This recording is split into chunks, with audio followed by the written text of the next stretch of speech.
stupid dragon in agile fashion. We jump into action, dashing. Perspectives are clashing. Oh, oh, oh. We're taking on the fight.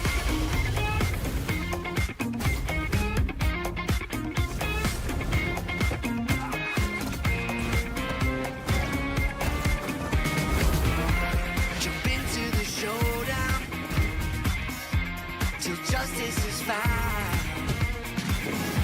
Transform into battle now. Judgment's gavel coming down. Fighting for the righteous justice. Fighting for the priceless truth. Blurring all the lines between the bad and the good. Yeah. Fighting for the justice no matter what we do. Three perspectives sharing one objective, yeah. Everybody's fighting for the truth.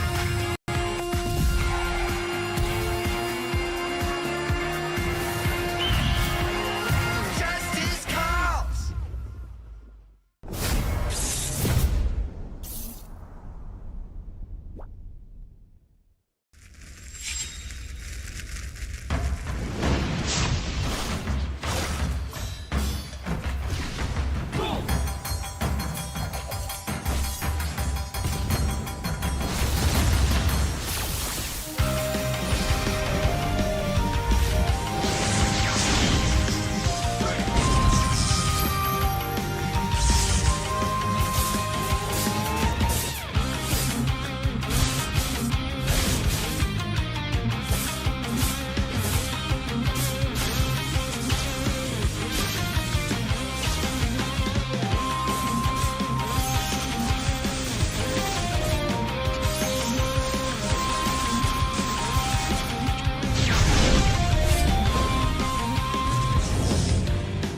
ここは俺に任せて。もらった。四代目ほかげを超える忍びはお前しかいないと俺はそう信じた。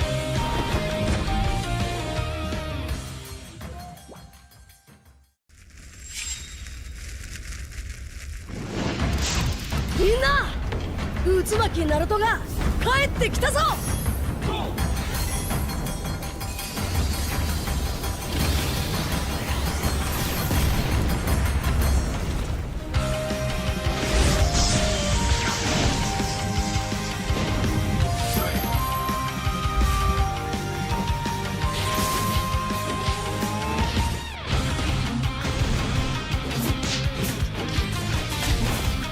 クラマ、力を貸してくれ。よ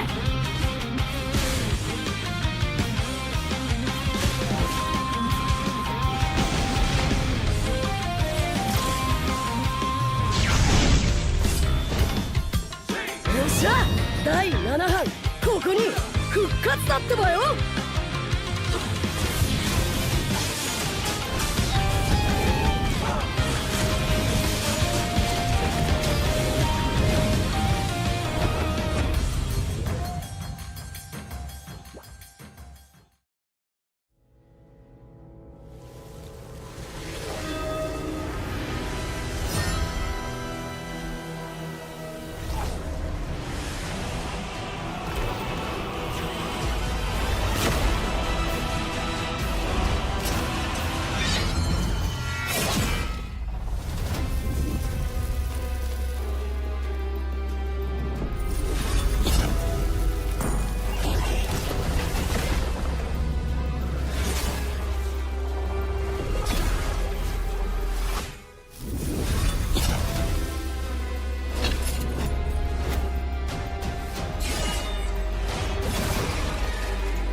Bow your wretched heads before the Lord of Greed.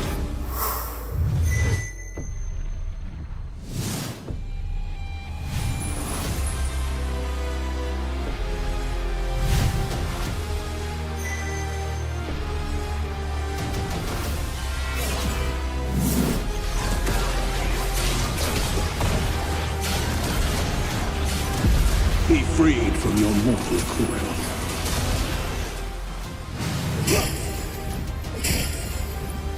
Wither! Ravenous Claw! My reign is eternal!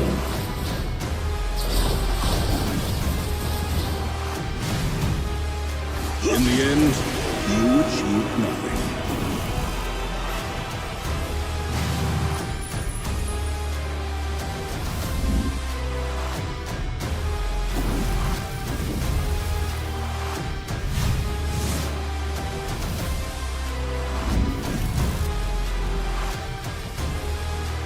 For defying the world, I was handed eternal reign.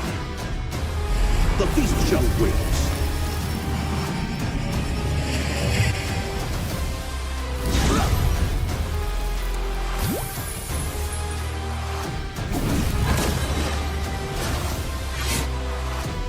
All will praise his name.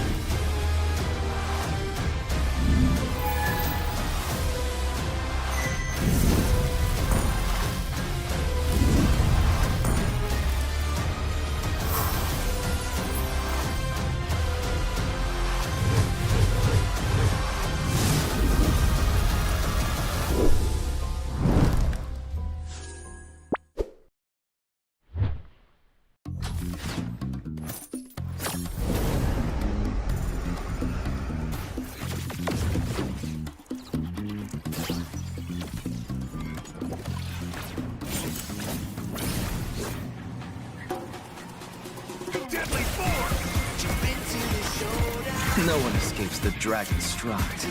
No one escapes the snake's fangs. No one escapes the falcon's gaze.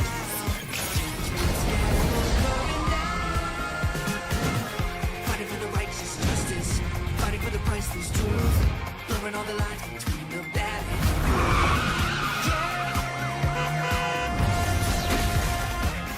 Fighting for the justice, no matter what we do.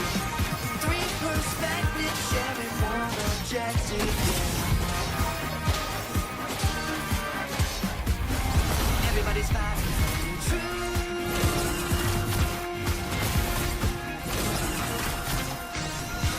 Locked in on religions from different positions.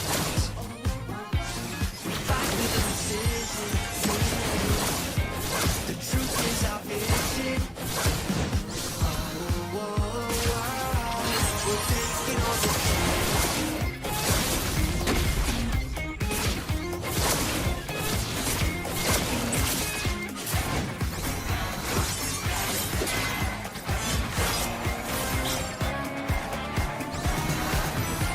We're calling for justice on the battleground. We're not stopping till it's found. Nobody can judge our passion actions. The gallows coming down. Fighting for the righteous justice, fighting for the priceless truth, blurring all the lines between the bad and the good. Yeah. Fighting for the justice, no matter what we do. Three perspectives sharing one objective. All right, ladies and gents, welcome back. And we apologize again for the interruption. We just had a power outage here in the production location, but we are now good. And what is up again, ladies and gents? We are back. Kenzie and of course Sasuke will be your casters for this game. And still we are in game number 1. Teams have just done checking their pings. Everything's good, and then we can also head into the drafting phase. But before that, Sasuke, man, a lot of shifts has happened in this meta. Lots of cooking, lots of mix-ups by Moonton. Man, what are your expectations in terms of compositions from these two teams? Well, I'm quite not sure because the kind of trust we have been seeing into the MSC as well, it's very dwindling because it's not stable yet. We see a Eudora into the mid lane, and we have also seen Eudora might jump off to either of the side lanes because potential it has is really impeccable. And also, now that you mentioned about Hellcut in before the chat, it is also a viable option if you're thinking about to share something a brilliant assassin to shut the marksman down, especially the Moscow. Well, that is absolutely true, but I'm quite not sure what kind of meta shift are we going to expect in season 41, especially in season 3 of OCC Australia, especially the grand finale, where the stakes are just too high. Yep, stakes too high, man. There's a lot on the line for these two teams, but we are just gonna have an announcement, ladies and gents. Cut to Oblivion will be having a W here, so yep, that is the change. A win for them. They will be able to take up game number one, uh, due to by default, Sanok, we had a some sort of technical issues from Seanock that they were not able to fix. But yep, there can only be one decision in this, guys, and that is gonna be Cut to Oblivion grabbing game number one. So that is CDO, man. Now the pressure is on for Seanock to come back and force a game on number five on this. Surely we are gonna go in game number five if ever they win game number two. But Sasuke, man, Seanock, we know how good they are, and they've proven it to us in semifinals, where they Yes. come back and just really proved it to us that they are the defending champs. Mhm. The almighty reigning champion of Australia and New Zealand region. And that has been a greatest quote. Like they have never lost a war. Like they have lost a single few battles here and there, but they have never lost a war. That means they have never lost a series yet. And even if the first point did went to CTO for XYZ reasons, I think they might have a chance to go for the comeback. Because, like, yeah, you can expect 3 games back to back into the hands of CNOC, or maybe it will be a completely different this time in the hands of CTO. We never know. But like the fact that we are seeing the history itself written back again in the season 3 itself. Season 2, it was the same deliverance, but Mhm. all 7 games were played, and Sinok was the one hosting his flag reigning the championship into season 2 as well. Now into season 3 things are changed apart, but now, since the assassins have been picked so brilliantly, I don't think Mhm. so. Like it will be easy for either of the sides to play that good. Especially, we saw Infinite Void banned out Fanny constantly, not giving Sinok a single time. And if when the Fanny was banned, they picked Hirara for the last 2 games to go with the utterly comeback. So there's a lot of possible options that CTO needs to look out for if they're giving away Sinok of an assassin hero. Yep. With the assassin heroes coming back, man, it is just really exciting to watch. Having an assassin jungler where they are really really aggressive. That is in a show to watch out for, and a show to enjoy. And I'm enjoying EWC, but right now I am gonna enjoy this match, Sasuke. Mhm. Not just you, it's going to be me as well, along with the beautiful viewers who have just joined out to watch this brilliant game. For the first pick, it's going to be CTO into the game number 2, taking on CNOC onto the red side. Now, you have this cursed on the red side. You're bound to ban 2 of the heroes, especially Azushin. Well, a lot Mhm. of teams, they're neglecting the Zushin, but that is a-okay for them because now it's the rise of the assassin. So they think like, hey, with the assassin, we are prone to kill the threat that is lurking around in the mid lane. So but Marcel still leads on to the banning phase because he's way too strong, man. We cannot let him slide. Yeah, it is Different just too perspectives strong. But expose the same with truth. ban Three, Sasuke, two, no more Arlot one. and Marcel. So Mhm. we've seen Arlot being used quite a lot in this meta shift. and it's just really pairs good, with the assassins having a explainer to be able to provide damage, and also provide a setup as well, and the sustainability, man, that is the number one thing for me that you expect from an Arlot. Now we expect this a lot as well. Sasuke, the Uh-huh. Hirara getting removed the most of the time in games, Yeah. because it is just really too painful to watch, Hmm. because it just really dominates games quite too early. And yeah, with Sin, how dominant this Hirara can be. Yeah, especially into the semifinals against Infinite Void. The Hirara was a beauty in that series, brilliantly escaping and brilliantly reaching to the Mhm. back line. So they have got a lot of intels. Of course, it is CTO we are talking about. Cut to Oblivion. They know Knock very well. Like, let's be Yeah. honest. I think Yeah.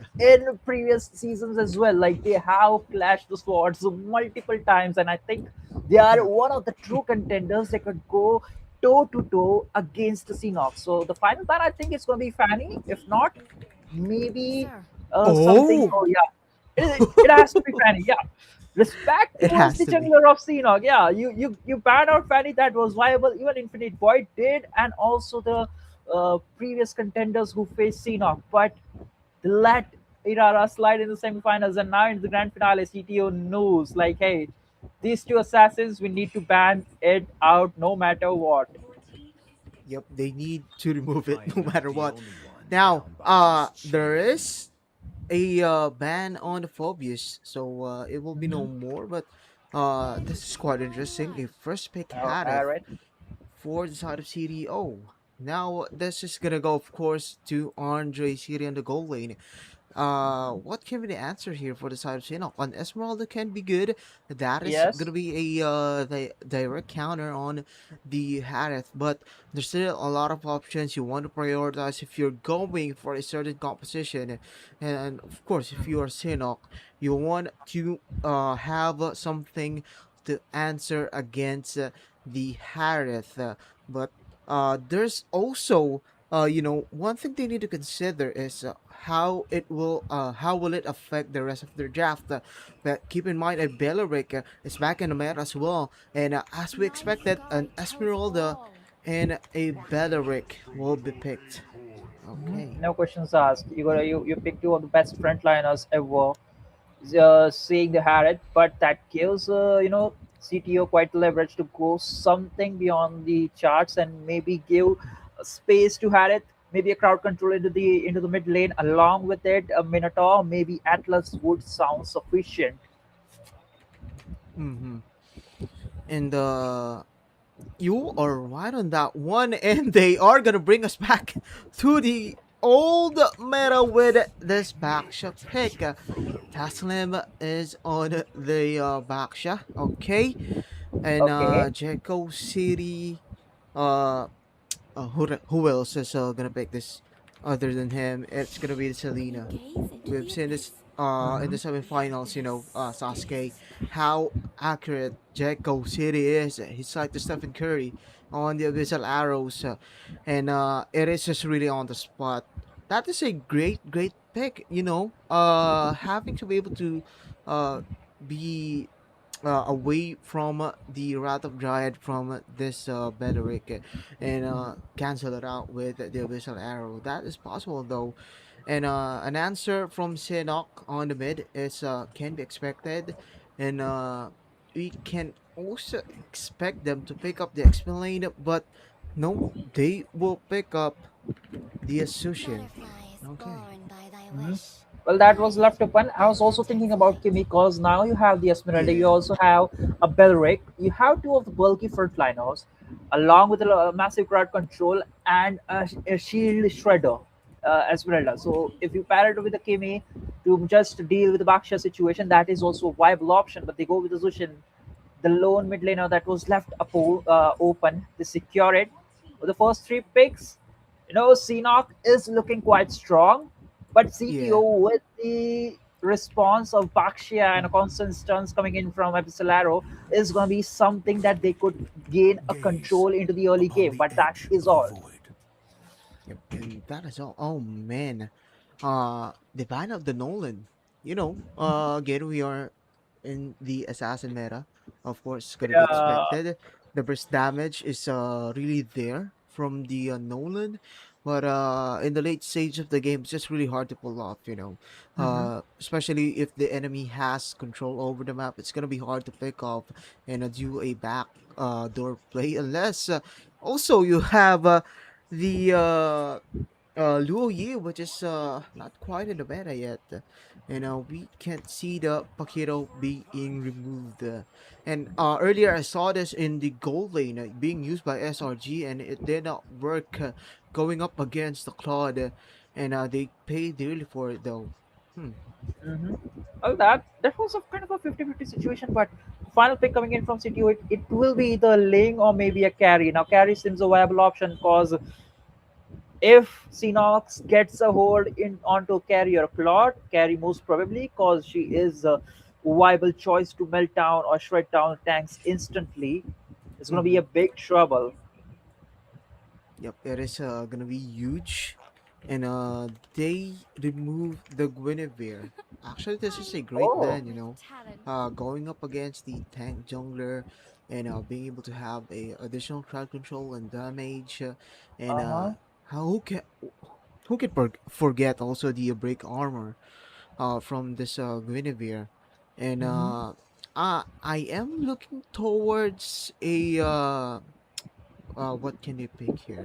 On the Ling? Or will they match it up with the Fredrin, Marksman. going back to the Uh, previous meta?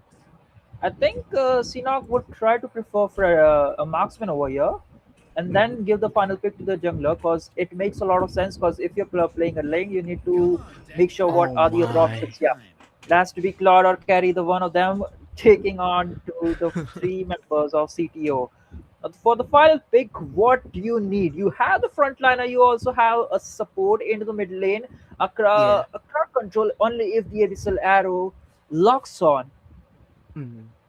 You need a And primary frontliner to give the potential vision. Uranus is banned out.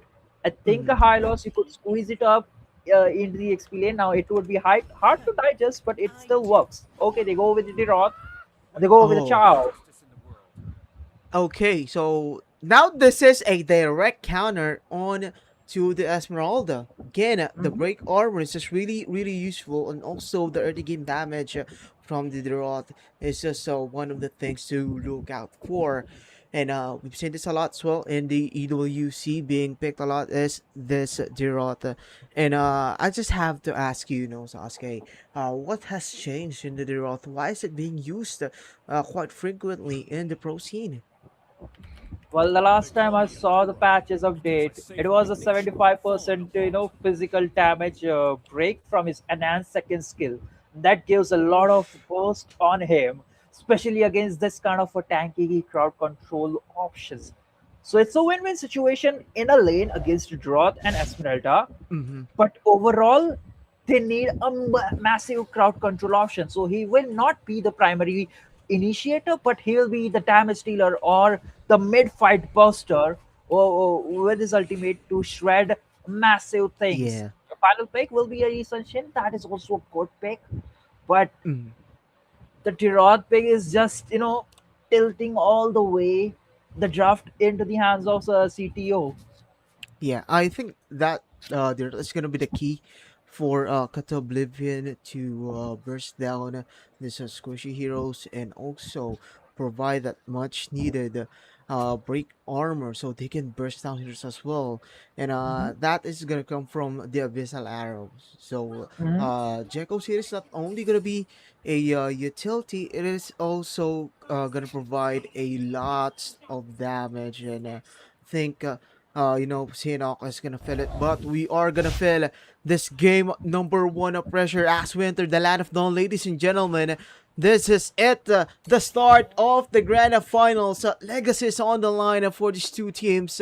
Will the curse break for the side of a CTO, or will Seanock complete the legacy and win the three-pit. And man, lots of questions needs to be asked. How will they adapt it to the meta, and what can they show us to this game? Sasuke. A big, bold statement yet to be made from both of the teams. Will CT, knock prevail and once again reign their flag into the season 3, or will CTO break their reigns and bring out a new flag? This is the game number 2 between the guys. These two teams is the grand finale, best of 7 series. One lead into the hands of CTO, and we marched out of the game number 2. Mid lane is quite sufficient, but in terms of jungle clearance, speed, Essential will be having the upper hand. And once he has the upper hand, you know what that means, right? Sinok, the mid trio, will be rotating quicker, faster, and once they get the snowball effect, it's going to be really hard. But look at that. They're all bursting the house escalator like a paper at this point, man. It is going to be hurting like a lot.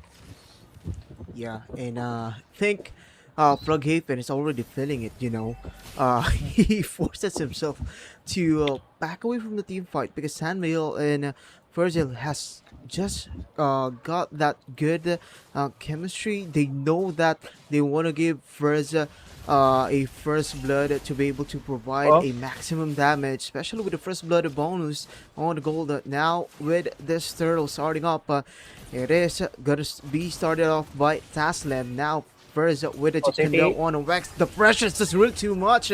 Taslim will grab the turtle itself, but first will be the one to fall. Here comes a knockup though. T is walking away from the team fight, and Taslim really felt that they need to back away, but Jekko City is not done yet. Providing the pressure, so that is going to be an equal trade somewhat, but that is going to be a leverage for Froghaven to farm up and possibly one up this Dirot. That's a good thing that Sinok got a kill onto the Dirot, because he was the only sole damage dealer in the 4 people that was lurking around. But overall, CTO, they need to pound it clearly, because the damage dealing aspect will come from the side lane itself again with the Shojit Kundo and the Wave Dragon. Oh no, Chi! You got to dip, my boy. That's what's happened if you are facing against San Miguel on this show rather. And yep, that combo is just really too much, The Await the Dragon, also the Visual Arrow, but Wex still getting hounded by Jekko. Sierra almost got picked off, but now Tia will get locked on by the Wrathful Trident, falls down. San Miguel though, with the Flicker, Blazing Duet coming in from Tex to melt down this show once more. And that's going to be a 3-1 as Hinok is leading this game, and Froghaven just farming himself out on the third plate on the top. Taslim securing the cursed helmet. I don't like him to go and complete one item. I know, like, it gives you 1200 HP, but if you have focused on certain items like the Dreadnought, or just to make the Scorching Helm, then go with the Dreadnought, Silence Robe, and then completed the other items, that makes a lot more sense. But I think at this point they're not taking fights, so he's focusing on one item, making it complete, and then going on to the second one. Still, it's not something that I'll look forward for, but the turtle still goes into the hands of CTO once again. Breath of Pride's been used. Oh no, Chi now will get caught on the visual arrows, getting locked down as well. Will get bursted down soon enough, and now San Miguel will get traded out as well. T though falls finally first. Will be up next 2-1. Still in favor of Sinok, although I think still the turtle goes to the side of City. Also they are good on the retribution. They are good almost in the team fight, but still Sinok has a way to win those micro plays, and they just want to find an answer as soon as possible. And he's just really doing a great job. He knows Jekko is a serious threat in this game, and Calico knows it as well. And that's why they have to purify. And also look at that again with the Visual Arrow connecting to T, but the CDO will not engage. They're just trying to battle the skills, man. No, CTO, they are winning overall in the neutral objectives. They secure the turtles, but a bit of hesitation comes after the neutral objective is where Seanock are leading and beating them because they know, like, hey, it's okay to win or lose the neutral objective as long as we are able to hand it. Oh, a quick BMI out of the picture. Saves himself from the brink of HP, but the tower is done for. CTO Oh secures the bot man. tower and looking forward for more in that area. Yeah, that is the advantage that CDO has. The ability to rotate quick into the lanes. But now Oh, falling star mood will be used by Flughaven. Cancelled out by San Miguel. And they are really good on that side. And this is going to be the challenge for Siena. Will they be able to grab this third turtle to further increase the lead? But now it's just getting reduced slowly but surely by CDO with the micro or the macro plays that they been doing, especially Andre City still sticking to the lane. Now oh, Jit Kendo and the way the dragon gets cancelled out. Crimson Beacon though from Calico will be popped as well. And Flughaven just really zoning off this from CDO. They're still really doing a great job and they will start off this turtle as well. it's a big win because a lot of resources were used by Seanock, and now look at that. Okay, Salmon Force. Flughaven. Oh, Flughaven gets killed as well. And Atasla will secure the turtle much needed for CDO. They are even out the odds, but now they want to target this middle lane. Outer third, Calico half an HP. Was able to escape, but that is a job well done again on the macro play by CDO. They are not letting up in terms of being able to pressure all of the lanes. And take a look at Jacko City, just quick on the rotations. They really know what to do. They have a really good game plan. But on the top, getting locked in, and the Wrath of Dryad, San Miguel and Flughaven will trade each other out first though. Will be next one to fall. Taslim getting taunted down as well, but Tex is there to provide the damage. All the pistols popping in, and Wex will grab the kill. Soul is out for Taslim. And Not the Sinok, play. Not the that play was you a were great, looking great forward trade. for. Yeah, not the play Yep. you were looking forward for. Because two members were already down when Teslim joined, and he was joining in like, hey, two members were down. I missed my brothers. I need to hug them as I joined them into the deathbed. But giving away that massive gold you have, and especially to Seanock, is a brutal thing to do. Maybe this could be the one of the blunders that they do, and only the blunders, I believe, because if they want to win, they need to do it again. Tex with the Abyssal Arrow, looking forward for something, but he has the Purify, and even San Miguel, no. Again, Jake Osino with the Abyssal Arrow connected to Texas two times in a row. Andre City forces out the 7 Force Wax falls off camera, but Andre City still not done against Flughaven. The slows there, and double kill for first on the bid. This rot is just really too much right now for Sinok, and they are leading by 1,000. And concupiscence, man, and they need to find an answer here because this might be a 2-0 trade, 2-0 game going to the hands of CDO. But still, we are not done yet. We are far from it, and the Lord will just pop up. First lot of the game, every single ounce and every single gold towers and map control is still in the hands of CTO. With massive crowd control they have is still impeccable. Now all goes to Derod, because the burst damage he is dealing to the frontliners, and a constant poke coming in from the Abyssal Arrow is something. San Miguel looking forward again. Okay, Calico now loaded up. Andres here will take him out of this skirmish alone. Flughaven first is just really doing it all this time for CTO, and Sinok will not be able to contest for the Lord, but it is too tanky so far for CTO, and T is still not done providing the vision. But CTO will comfortably get this Lord while Tex is just doing the macro play. That is fine if you are CTO. Still a good trade. You are leading by gold in terms of gold, in terms of macro map control, and CTO just needs to be patient and also be consistent with the visions that they have. True. Tex, man, he needs the Trinity as soon as possible, and that's understandable if you're doing that kind of a play, if you're under farm. But the rest of the members, they did pay quite a hefty toll.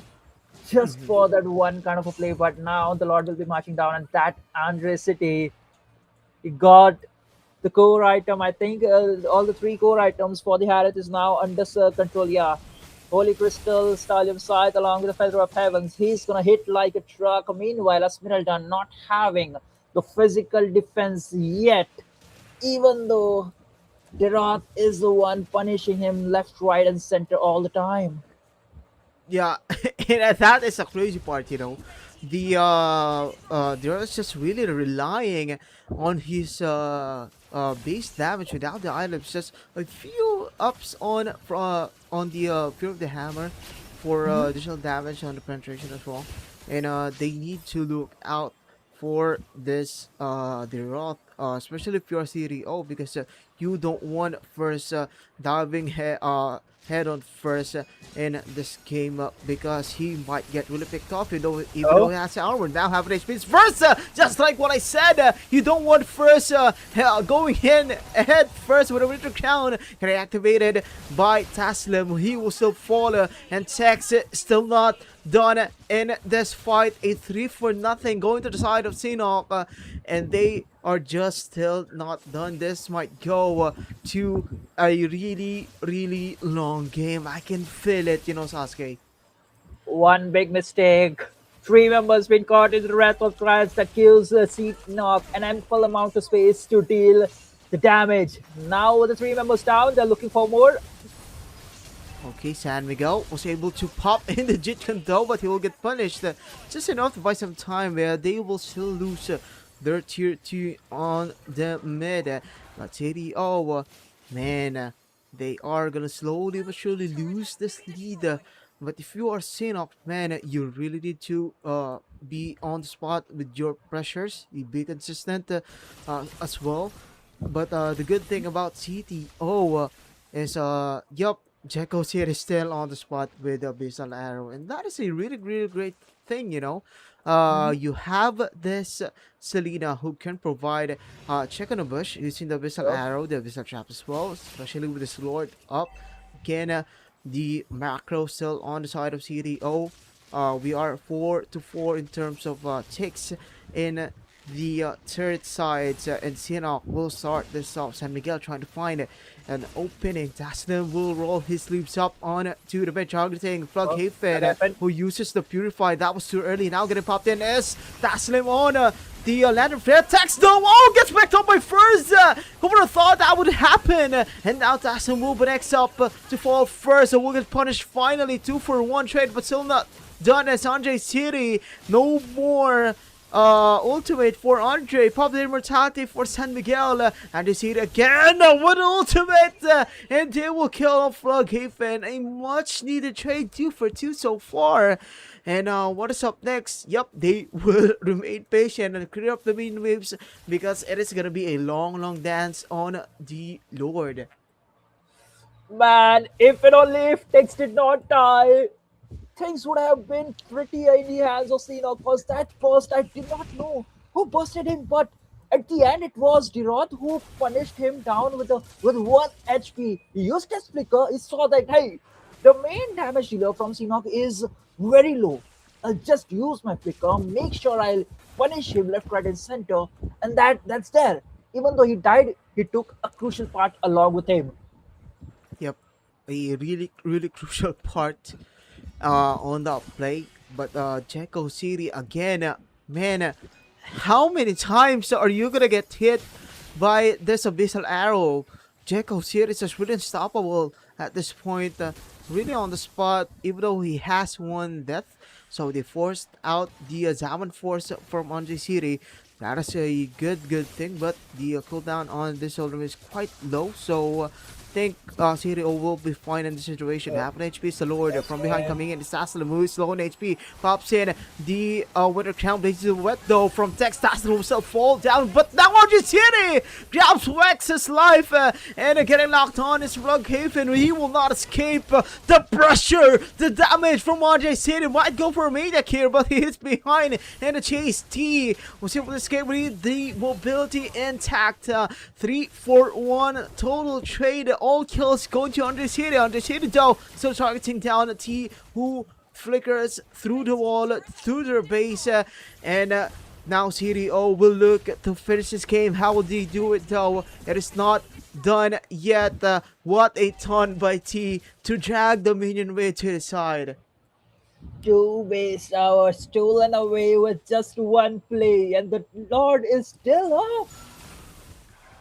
And CTO, they are fully equipped with their ultimates and the resources, so they can take away one more, fight the goal lead at this point. It's just dwindling between these two teams. Sometimes it's in the hands of CNOC, and sometimes it is in the favor of CTO. But looking at the quick itemization, Esprella still not able to sustain the damage coming in from Deroth. Is looking forward to make what? At this point, is going to be Athena Shield or maybe Radiant Armor, any one of them. Yeah. But you need Antiquirus alongside the.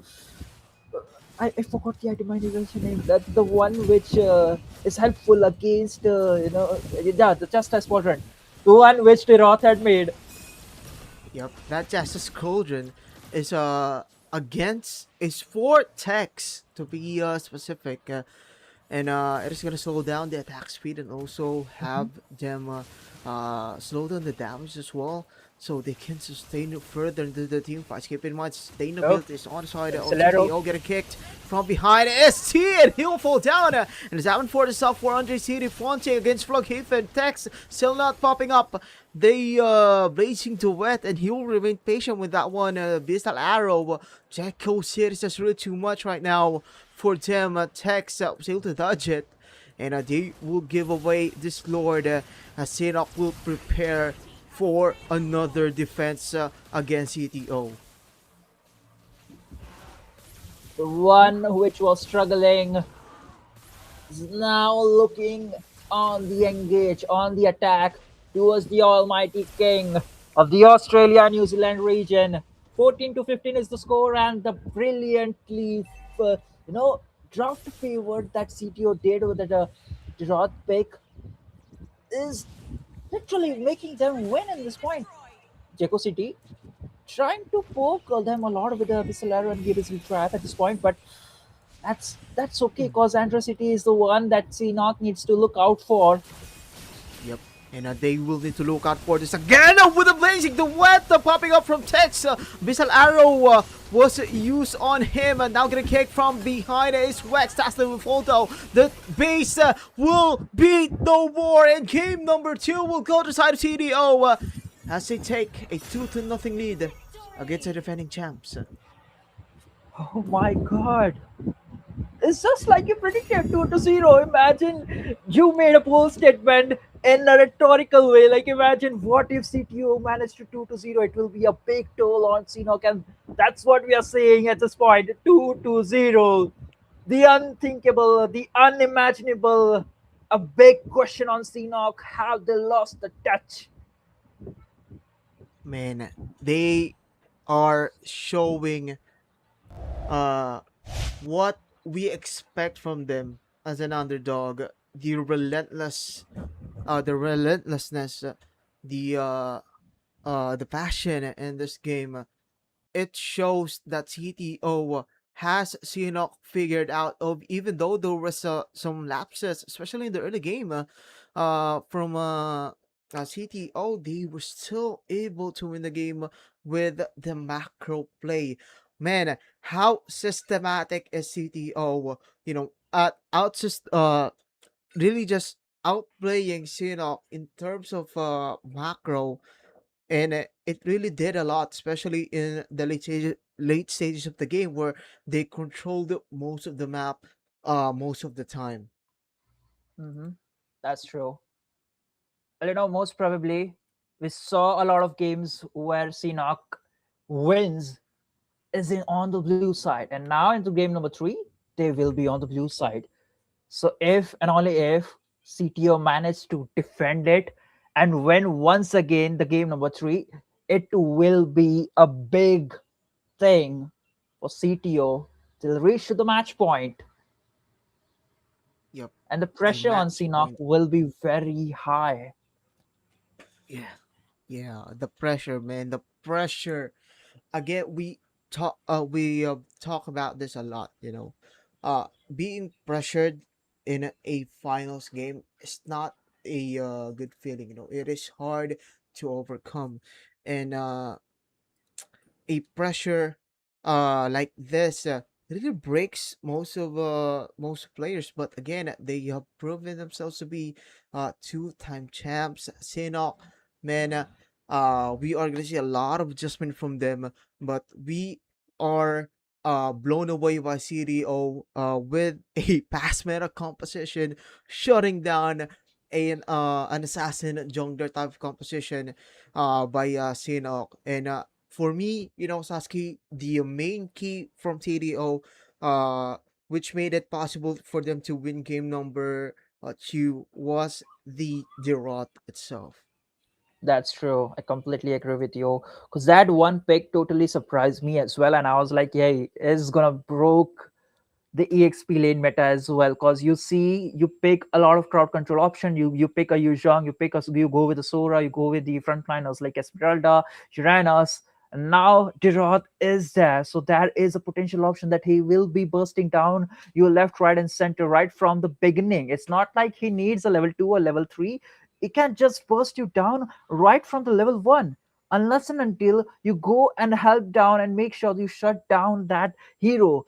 And if you're positioning or you're looking forward for that, you're completely leaving the jungle or one of the options left open for the enemies to go and counter it out. So that is a big thing that only one hero brings onto the table. Moving on to the game number 3, it's going to be expanding rivers. So Oof.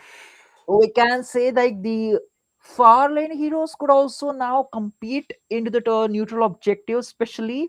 And for real, man, they had it, and the mid control that CTO throw into the game number 2 was really impeccable. The constant stunts from the Selena and the big pick from the CTO was the Derot. Like as you mentioned again, they need to look out or they need to come up with a counter solution if CTO managed to pick that pick once again.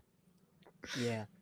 There's gonna be a lot of adjustments, and I'm looking forward to it. If you are a fan of Cena, I'm a fan of both teams. I'm a fan of Yeah. both teams. They are one of the best. They have proven it. 3 seasons straight. They have been the dominant heads of this tournament. But now, for game number 3, this is a possible match point for CDO, and we are gonna expect a lot from CDO this time around. If they want to come back, they need to pull something off that they are comfortable with, and also they know that will win games. Now, again, my suggestion is pick the lane no matter what. Uh, Technically, even if there was a link into the previous match, I don't think so he would have done that much because that was a Joe. It was a Selena. The Abyssal Arrow was constantly poured on them from all the sides. Now, if you remember, the position coming in from Jekko City was really impeccable because you think like, hey, this is a part of region, so you cannot expect an Abyssal Arrow or any of them to be present, right? But Jekko City was there. He was throwing the Abyssal Arrow from all direction, making them completely lose their mind. Yeah, I'm losing my mind as well with how Serie is playing this finals. They know what's at stake. They really know what to do. I mean, they are again the underdogs in this game. So they ban out the Different uh perspectives expose the Harith and same also the truth. Marcel, while Sinok is just banning out the Beleric since it is part of the meta right now. It's being used quite a lot in EWC. But if you are Sinok, man, and what is the meta first pick? Saskia, what is the meta first pick when we once we head onto this type of meta? Well, there's a lot. There are a few options that Sinnoh could prioritize. Akai into the jungle, Paquito into the XP lane, Esmeralda into the XP lane. And now that we have seen the Diroth, maybe they could have prioritized that as well. But now with the final pick, CTO bans out Hirara. That leaves Fanny open. But I still think they'll go with the Claude first pick. If not, Paquito and Arlott are still open for the grabs, and I like the fact that Flogafun is literally a demon onto that Arlott because we saw it in the semifinals what they did to Infinite Void when Flughaven was on to that Arlot. Yeah. And oh man, they listened. They listened. They picked up the Ling for First big Wex. ring! Huh. Oh my! Oh my indeed. Oh my indeed. Yeah! But now, I'm thinking of what literally two sinister heroes that are literally utterly bitter when you see when you're playing a Ling and when you see those two heroes, Eudora and Saber. Yeah. Yeah. Okay. Uh I just Now I saw know. something quite here a Okay. Valentina. Uh So huh. this is a somewhat an assurance pick for me because we'd expect Seahawk to grab a crowd control hero. So I Mm-hmm. think that's what they're trying to shut down is to get as much as possible, heavy crowd controls from your enemy. And speaking of, I think they played right into it played right into their hands because I think Shaddox just grabbed I don't know what to call this a Alice. Yep, that is gonna be the Alice. That's true. The curse of blood will be there for each of the sides. Lucky fun onto the Alice. I was thinking of what?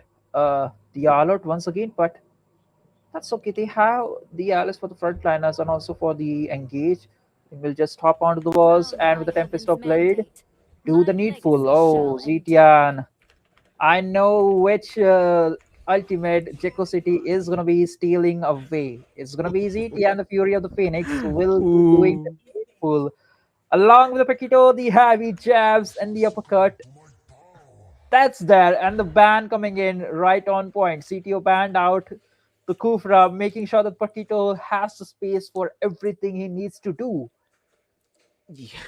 Oh my man, I'm feeling the confidence from City. Oh man, I'm just saying how fast they pick up these heroes, like being able to read a a kindergarten textbook is just Sinnoh, they are Mhm. reading Sinnoh like a kindergarten textbook. They know what they really need to do, and man, oh man, I'm just really excited to see how will they pull this off. But for Sinnoh, man, with this thing, it is gonna be quite a show for us. Seeing this thing, pull off, macro plays, uh, unbelievable damage as well, uh, and as well as the being able to just start off team fights. That's what you expect from Min Ling, and now they ban out the glue Sasuke. So in this meta, we're still seeing the glue in the Rome side, but I think has it been switched to the explain in this meta? Well, it depends, cause Mm-hmm. now that the heroes are being covered into most of the position, you do not want to give them the leverage and keep your brain twisting between that, like whether it's going to be into one of these lanes or is it going to be the other lane. You do not want that, and now there's a lot of potential that these Mm-hmm. heroes have.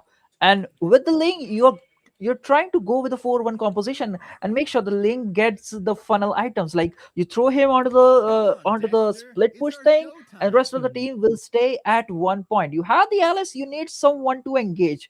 Glue comes into the picture perfectly with a split and a grab, constantly poking and being the nuisance, and also have the escapability if enemies try to punish him off. So panning out is one of the good reason. I think they're trying to choke them away into the Roma position, but Seanock, they are likely doing the same. They ban out the Atlas and also the Claude. So all Uh-huh. that CTO remains in terms of goal lane. Is it going to be carry? Most Uh-huh. likely it's not. But I feel a glimpse of Irithel coming through, if not Beatrix or Bruno. Yep. I was hoping for Bruno, but for this time, they will pick Uh, a Moscow directly go head to head against the Ling. So that is a good thing. Being able to Uh-huh. match the global presence and also countering this Ling. But one thing is for sure, this Moscow is gonna be scaling hero, so it is gonna be prone to be picked off in the early game, unless it will be dominating the gold lane, but we're still trying to uh find out what will be the hero on the gold side for the side of Sinnoh or for Tex. But now I'm seeing a possibility on the high loss. But yep, that is gonna be a high loss, and then Need some they stitches? pick up the I can Melissa. help. Okay. Oh, interesting. Hmm. Hmm. I think I get it, because out of all the heroes, you cannot technically dodge a Paquito. With Melissa, I think you have the kind of a thing like out of 100%, like 10 to 15%, you have the kind of a leverage that you'll be is able to escape the wrath of Paquitos just because you have the ultimate. So I think I get it, and plus the early lane she dominates with all of the marksmen is really impeccable. Just throw the dolls, just throw the doll, make sure the enemy is in the center, and voila, you do the rest of the things. But the final pick coming in from CTO is once again going to be the Cho, the nuisance maker, and the way of the dragon, making sure he hits one of the crucial members all the time. But this time I think Valentina will be the one to make a heavy play, because Joe is gonna face the Hylos, and Hylos, we know, like, he can stop all the invasion coming in from Joe if he's trying Hmm. to engage all alone and trying to make his way to the back lines. Yeah. It is gonna be crucial to stopping the Jeet Kune Do from the show, and also they need to time the dashes on this Cho if you're San Miguel or if you're the side of CDO.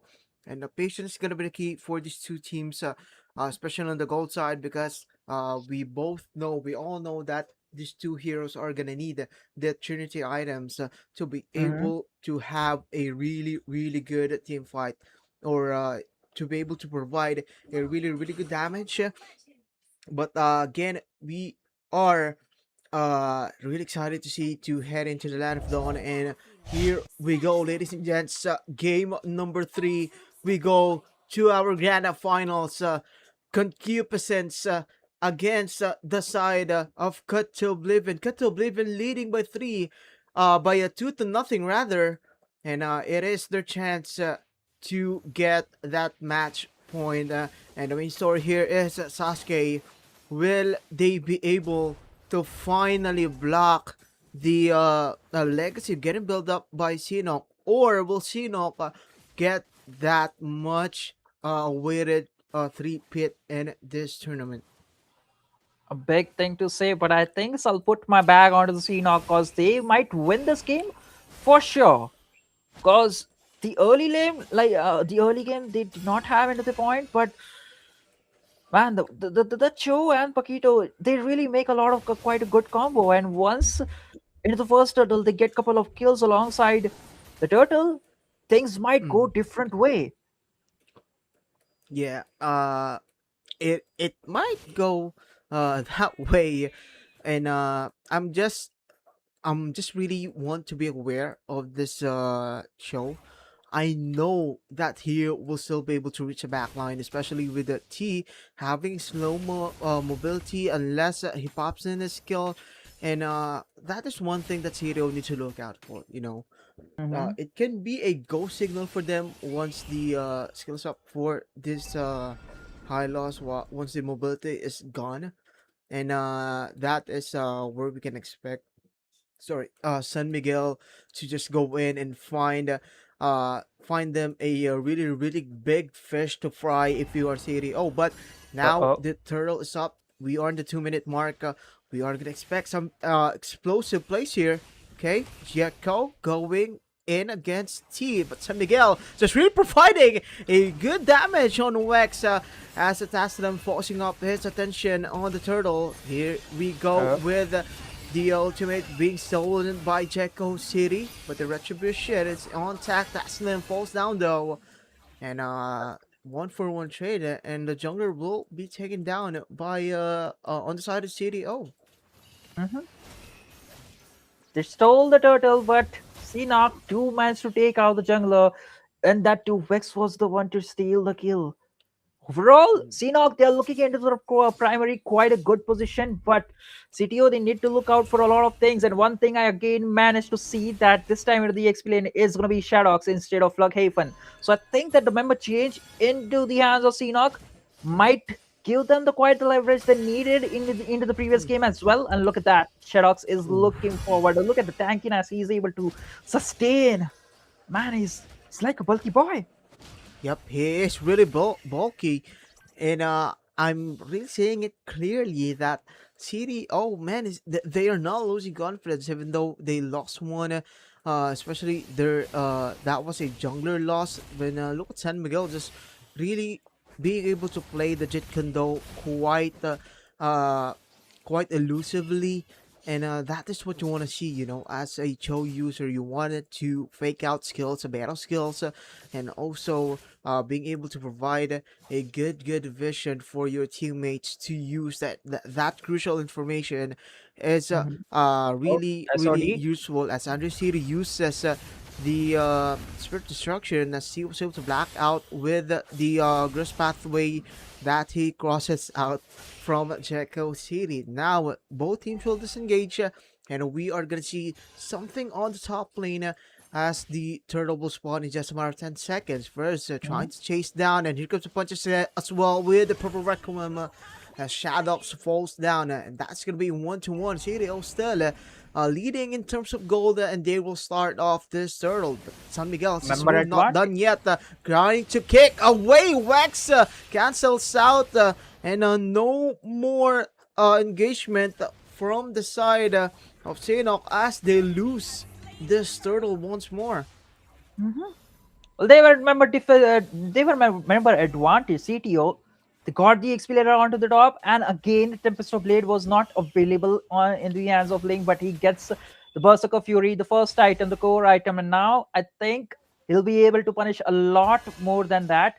Look at that, Frazel in some bad position, but he'll be able to be just fine because this is a 1v1 situation again. Oh, no, wrong A kick by San miss. Miguel, but here comes the growth pathway though. Getting popped in, terrified though is Tia from Jacko City. Wex trying to find an entry, but Jacko City knows he's there.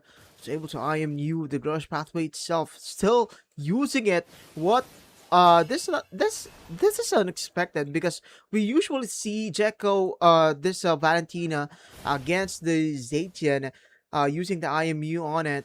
But Calico is really doing a great job of not fawning, being able to zone himself out against this Valentina. Now, San Miguel, he's just really unstoppable at this point. No one can pick him up, and he's just really providing too much information to his team. That's true.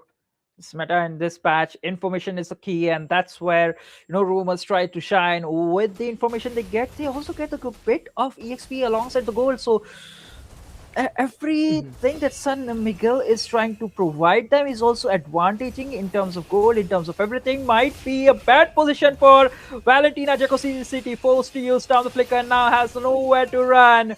Calico picks up the kills. Over the time, Pistol Blade used on Wex. 15 seconds to the turtle, and a big crucial element being forced used.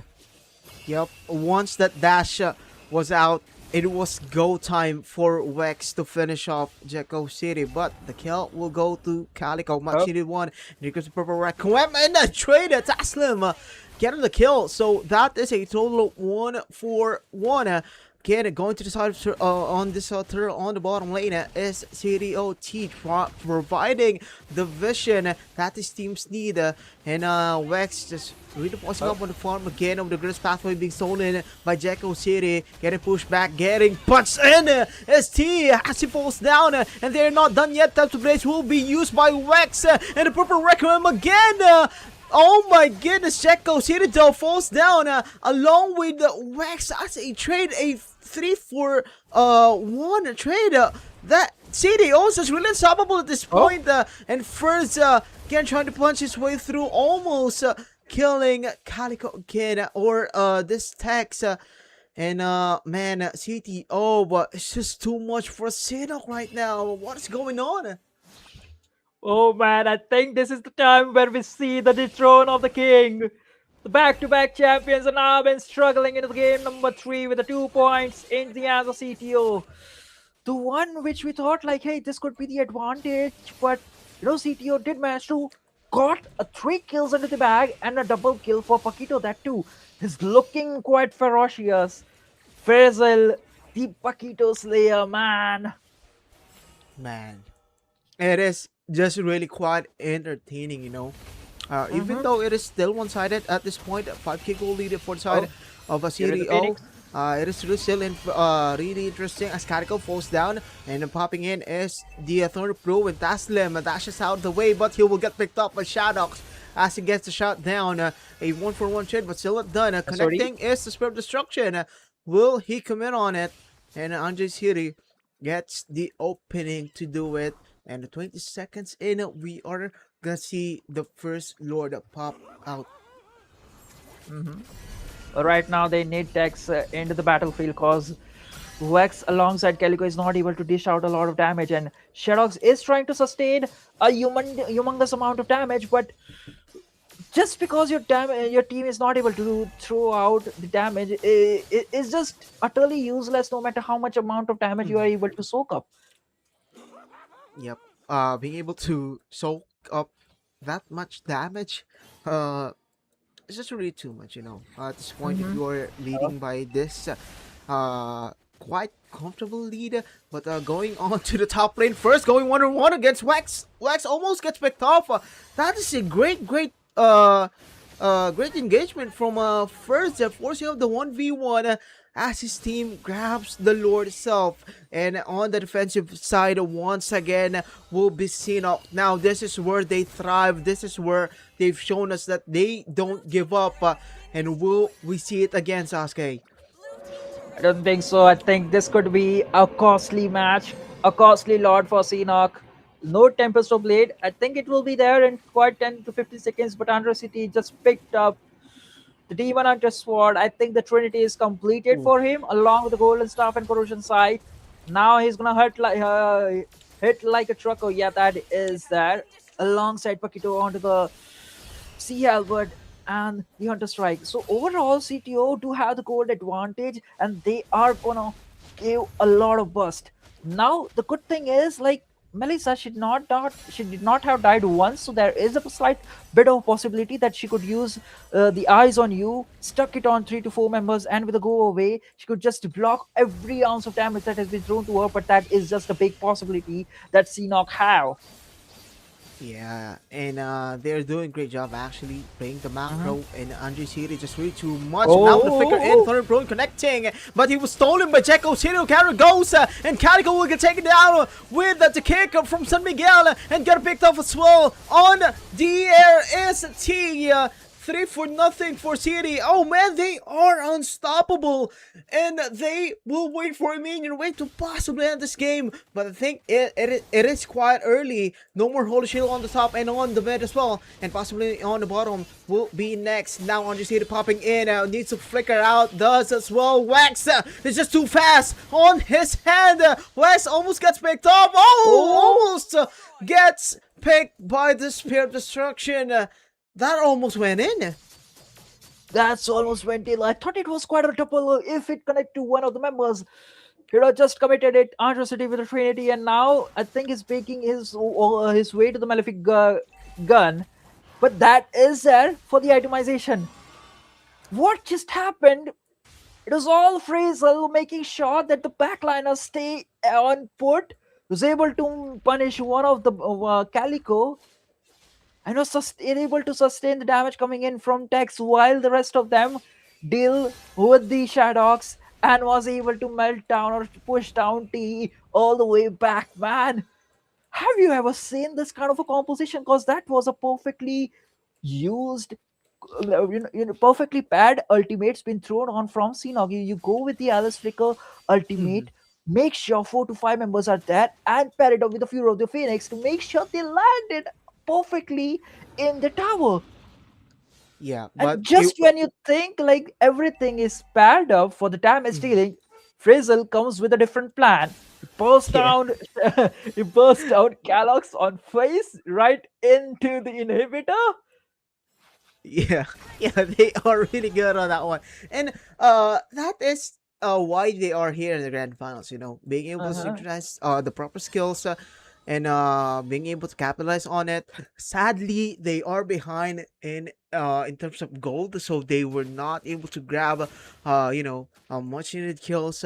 But you see the potential, you see the threat from Sinok, and you also see the damage from first. Wex felt it.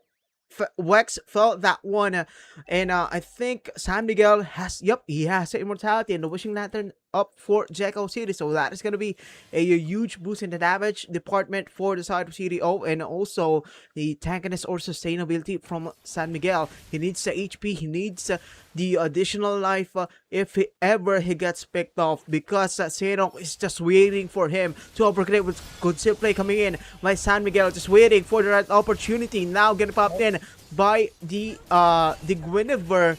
And they're still alive, but the damage from RC is getting felt by Tex, who almost gets picked up by Taslim.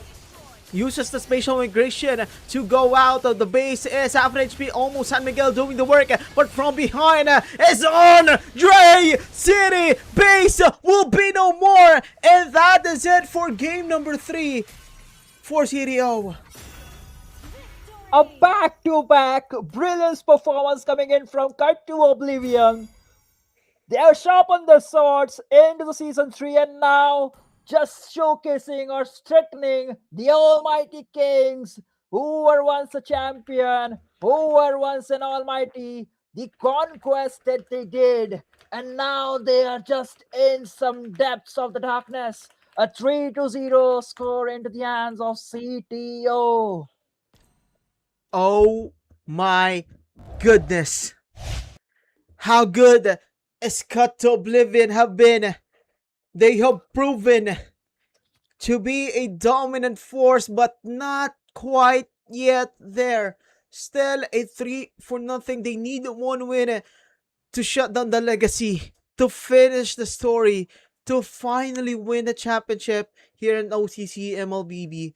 But ladies and gents, before we head on to game number 4, we are gonna throw it to Marco. Marco, man, what are your thoughts behind this series so far? And before we actually do that, we would like to thank, of course, our viewers here in YT, and as well as in TikTok. So don't forget to follow our Facebook page, TikTok page, and also our YT page, as we throw it now to Marco. Marco, take it away. Guy, oh my God. What an incredible grand finals it has been. I mean, this is exactly the kind of series that every Mobile Legend fans are dreams of watching. So every game has been filled with momentum, swings, and brilliant macro decision, clutch team fights, and moments of individual brilliance that had kept everyone, including myself, on the edge of my seat. Now, to Oblivion have shown why they earn their place in the grand finals, displaying this exceptional discipline, objective control, and composure under these pressures. Now, but despite the series score, I mean, concupiscence have continuously reminded us why they are the reigning champions. They're refusing to back down and fighting for every inch of the map. But this isn't just a battle between two teams. It is a clash between titans. Now, the champions defending legacy they have built over multiple seasons against the contenders determined to create a legacy of their own. I mean, everything in this grand finals is absolute at its finest, regardless of the outcome. Now, uh, game one. Sorry guys, we had a little bit of an unexpected sort of fashion happen in there. So we just wanted to explain that game one, unfortunately, before the players could even clash in the Land of Dawn, game one was awarded to Cut to Oblivion. due to concupiscence, were unable to complete the required player and ping checks within the allocated time. Now, the tournament regulations were enforced, giving CTO an early 1-0 series advantage. And we would also like to once again apologize to everyone watching as our live stream was interrupted due to an unexpected power outage during these events. Now, it wasn't the start anyone had hoped for, but with the technical issue resolved, the grand finals were finally ready truly to begin. Now, we are heading into game 4, but before that, we are going to take a 15-minute break. The pressure has never been greater. Match point for Cut to Oblivion. Can the reigning champions Concupiscence begin an unbelievable reverse sweep and keep their dynasty alive? Or will Cut to Oblivion complete the upset, dethrone the champs, and crown themselves the new kings of OCC? So don't go anywhere. The grand finals will continue after this break.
Ladies and gentlemen, welcome to the auction of the century. I hope you brought your checkbooks and your wits tonight. Let's start the bidding! The rapid dragon in agile fashion. We jump into action, dashing. Perspectives are clashing. Oh, oh, oh, we're taking on the fight.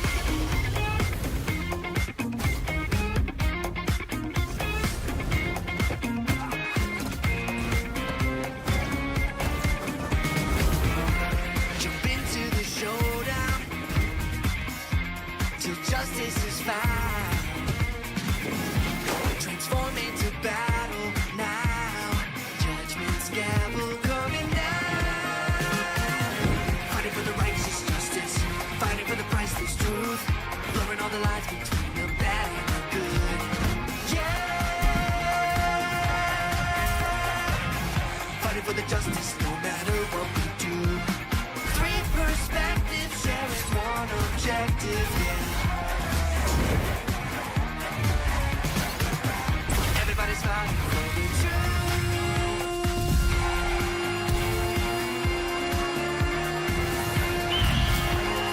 Justice calls.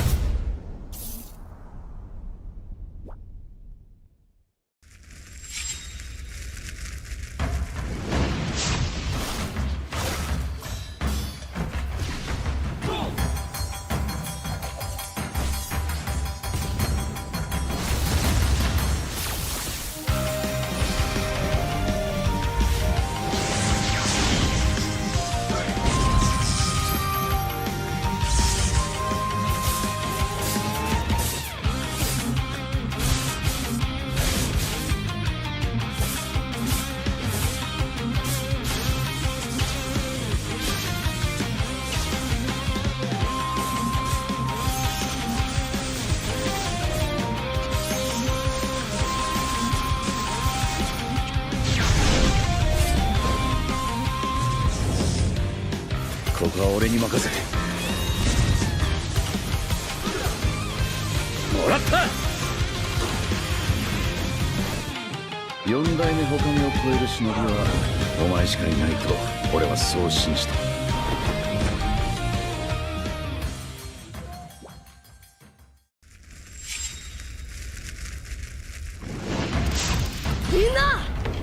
渦巻きナルトが帰ってきたぞ。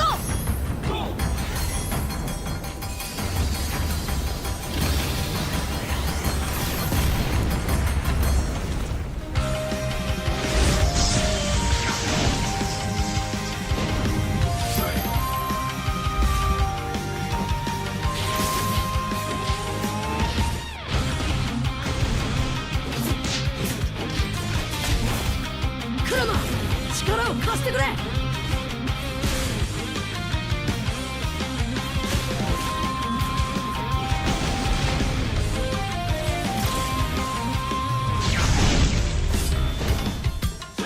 っしゃ、第7班ここに復活だってばよ。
Bow your wretched heads before the Lord of Greed.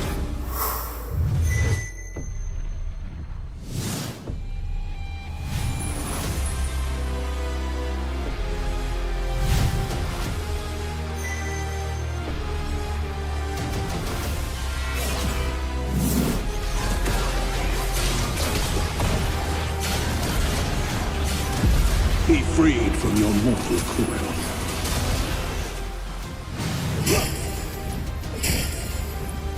Wither! Ravenous Claw! My reign is eternal!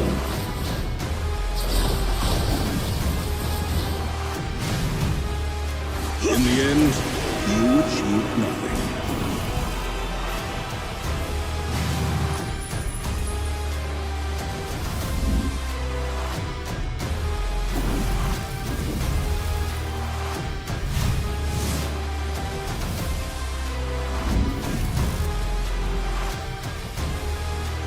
For defying the world, I was handed eternal reign.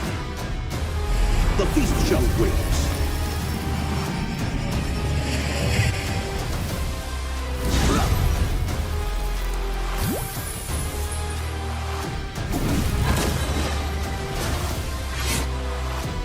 All will praise his name.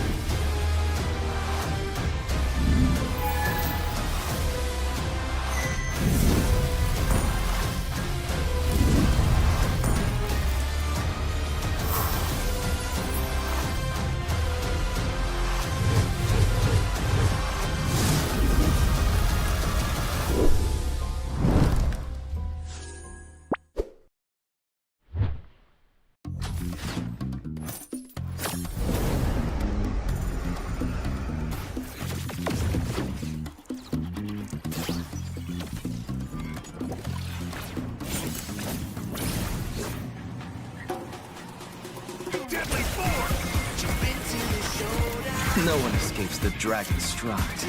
No one escapes the snake's fangs. No one escapes the falcon's gaze.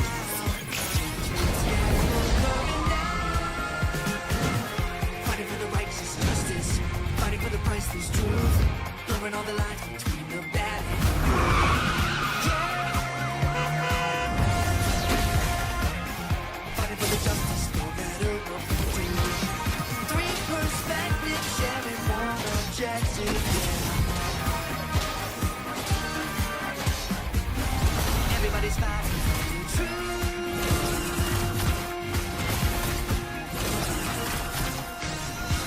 Locked in on the missions.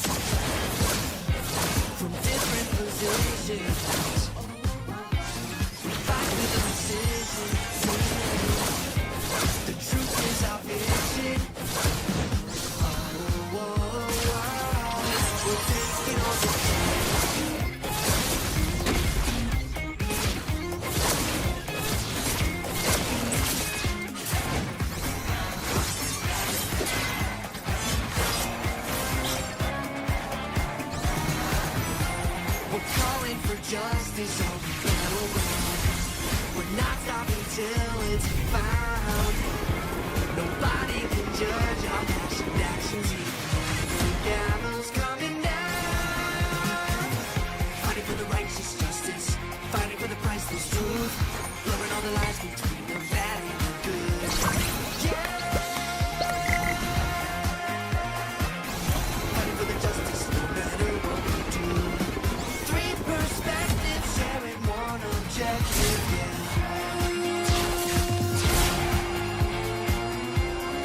Justice calls.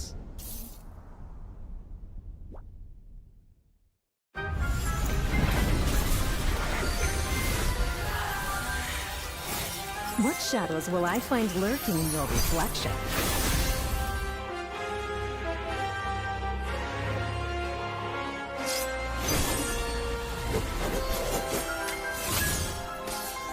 Swift and deadly. Mirror waltz. Your move. Pierce through.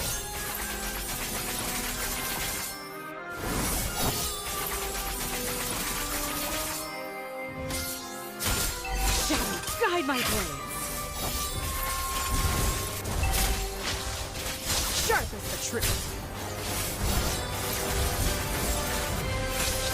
Care to dance?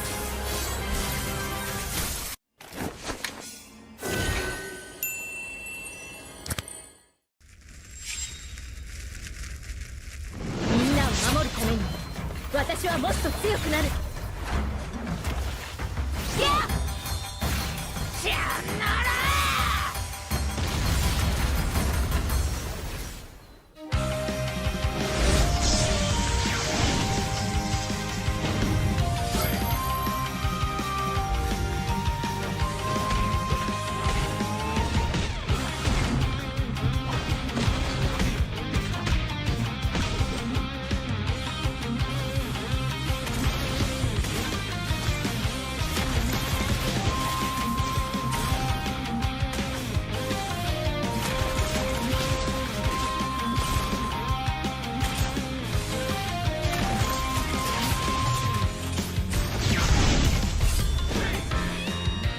今度は背中合わせでいくわよ。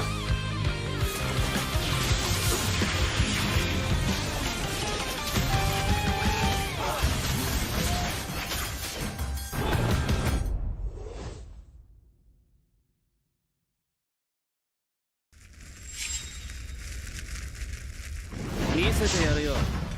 シャリンガンの本当の力をな。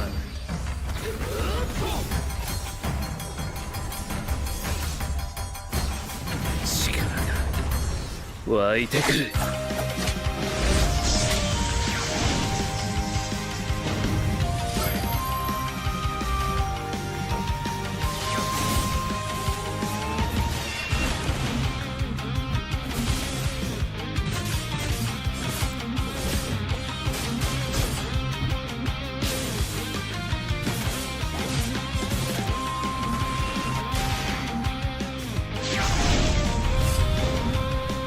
相変わらずやかましい奴らだ。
right, ladies and gentlemen, welcome back to the OCC Season 3 Grand Finals. Now, the battlefield has been set once again, the pressure is rising, and now we arrive at the next chapter of this unforgettable Grand Final series. Now, we are going into Game 4. So, at this moment, every decision, draft, rotation, objective, and team fight will matter because at this stage of the championship, there is no room for mistakes. Now, for Cut to Oblivion, they stand one game away from history. One more victory separates them from lifting the OCC Season 3 championship. Now, they have battled through every challenge, they've faced the champions head on, and they have proven that they are not just contenders. They are a team ready to claim the throne. But now comes that biggest test. Sorry, now comes to their biggest test. Can they close the series and complete the ultimate championship run? But standing in that way is Concupiscence. Again, the dynasty, the team that has dominated OCC. Um, they may be behind on the scoreboard, but champions are never counted out. Now, with their backs against the wall, this is where legends are created. Champions show why they are champions. They need to find the strength to fight back. They need to find the strategy to turn this series around. Now, they need to remind everyone why they have been the team standing at the top. The contenders are chasing history. I mean, the champions are fighting for survival. Two teams, one battlefield, one opportunity will cut to oblivion, finish the journey, and become the new kings of OCC. Or will Concupiscence begin one of the greatest comebacks in the grand final history? Now, without further ado, the players are ready, the fans are waiting, the championship is within reach. Let's head into game 4 of the OCC Season 3 Grand Finals. I will now give this back to our shoutcasters, Sasuke, Saru, and Kenzie. Thank you so much, Marco. Wonderful, wonderful Jose again. Hello, everyone. We are back for game number 4 of our OCC MLBB Grand Finals here in our Season 3. We are going to be shoutcasters again, Kenzie and Sasuke. Man, what a dominant start Cut to Oblivion has shown us. Going 3-0 so far against Sinok. Now, the question is, Sasuke, will Concupiscence or Sinok come back and force a game number 7 or keep their 3-pit championships hopes alive? A big bold statement yet to make, and I'm still believe like Seahawk. They have lost some battles, but they have never lost the war. So I still believe that it could be done because it was the same thing in the semifinals when we thought like, hey, it is going to be the easy win for Infinite Void, but we saw the reverse sweep coming in from Seahawk, the back-to-back wins, and there is still a possibility that they would be doing the same case in the grand finale.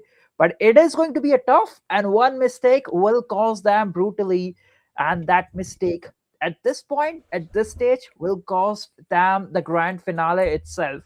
The fourth game of Yep. the day, and it's going to be the dangerous grass. So very dangerous grass, Ooh. and a very dangerous heroes will be picked. Hilda cross side. I think we might see a Hellcut this time because, Mhm.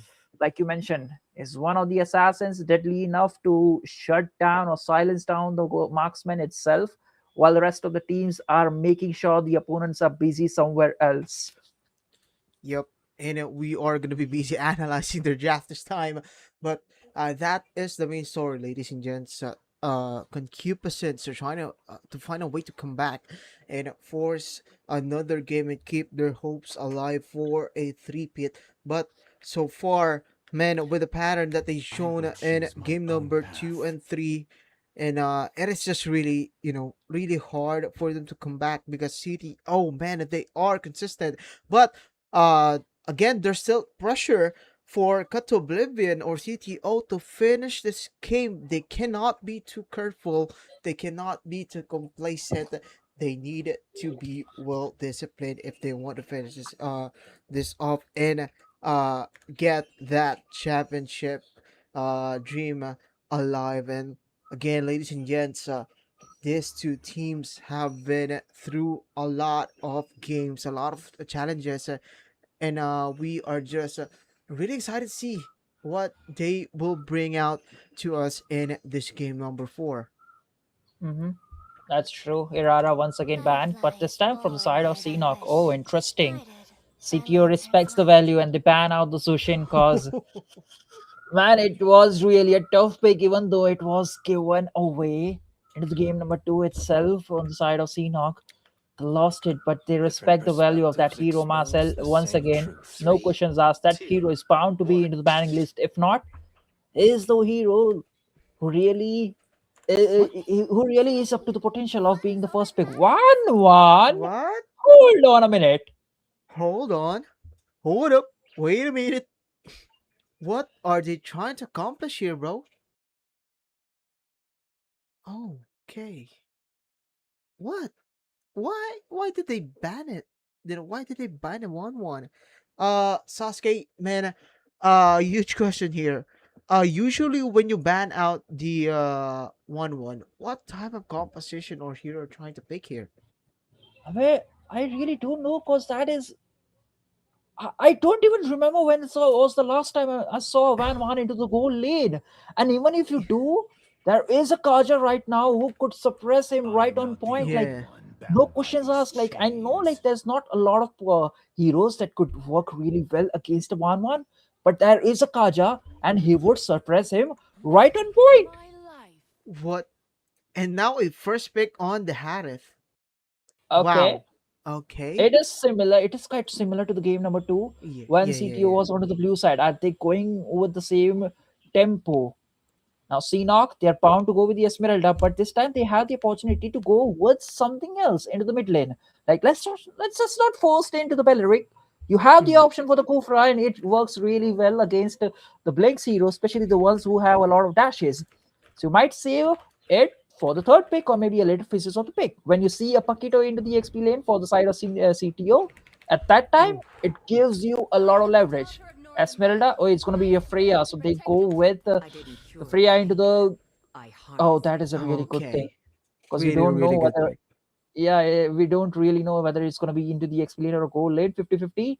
It's going to be Yeah. into the goal lane at this point. Valentina Mhm. once again thinking that CTO might once again go with a lot of crowd control heroes into the mid, not mid, into the jungle or into the XP lane. Oh my god. Man, oh man, oh man, oh man. Okay. So, a Freya, Valentina. Again, we don't know where this will go. But since we are on the dangerous grass mat, I expected as the Nolan getting picked by Taslim. And they are gonna go ahead and pick the Esmeralda. So we Mm-hmm. know that this is gonna go in the XP lane, the Esmeralda.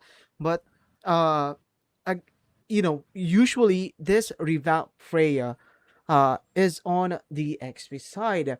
But how Hmm. well does this Freya go against the Esmeralda, Sasuke? It's gonna be painful because you cannot quite burst out Esmeralda once she has a lot of shields. Even though Freya does not have the burst damage or the burst potential like a Deroth, but once she gets the item, once she gets the early help that she needs, Ooh, it's gonna be an easy lane for Freya. If not, then Esmeralda is gonna win for sure. They go with the Atlas. That's quite promising. But now you know okay. that the CTO backliners will be running on to the Purified constantly. You have the Valentina into the mid control, and now into the jungle, you need something that could work really well with the kind of composition you are running into the mid lane. You have the crowd control into form of Atlas, you also have the crowd control, you lack damage, and especially the early one. So, what are the options into the early jungle that burst out quite well? There is a potential of Yi Sunshin we could think Mhm. out of.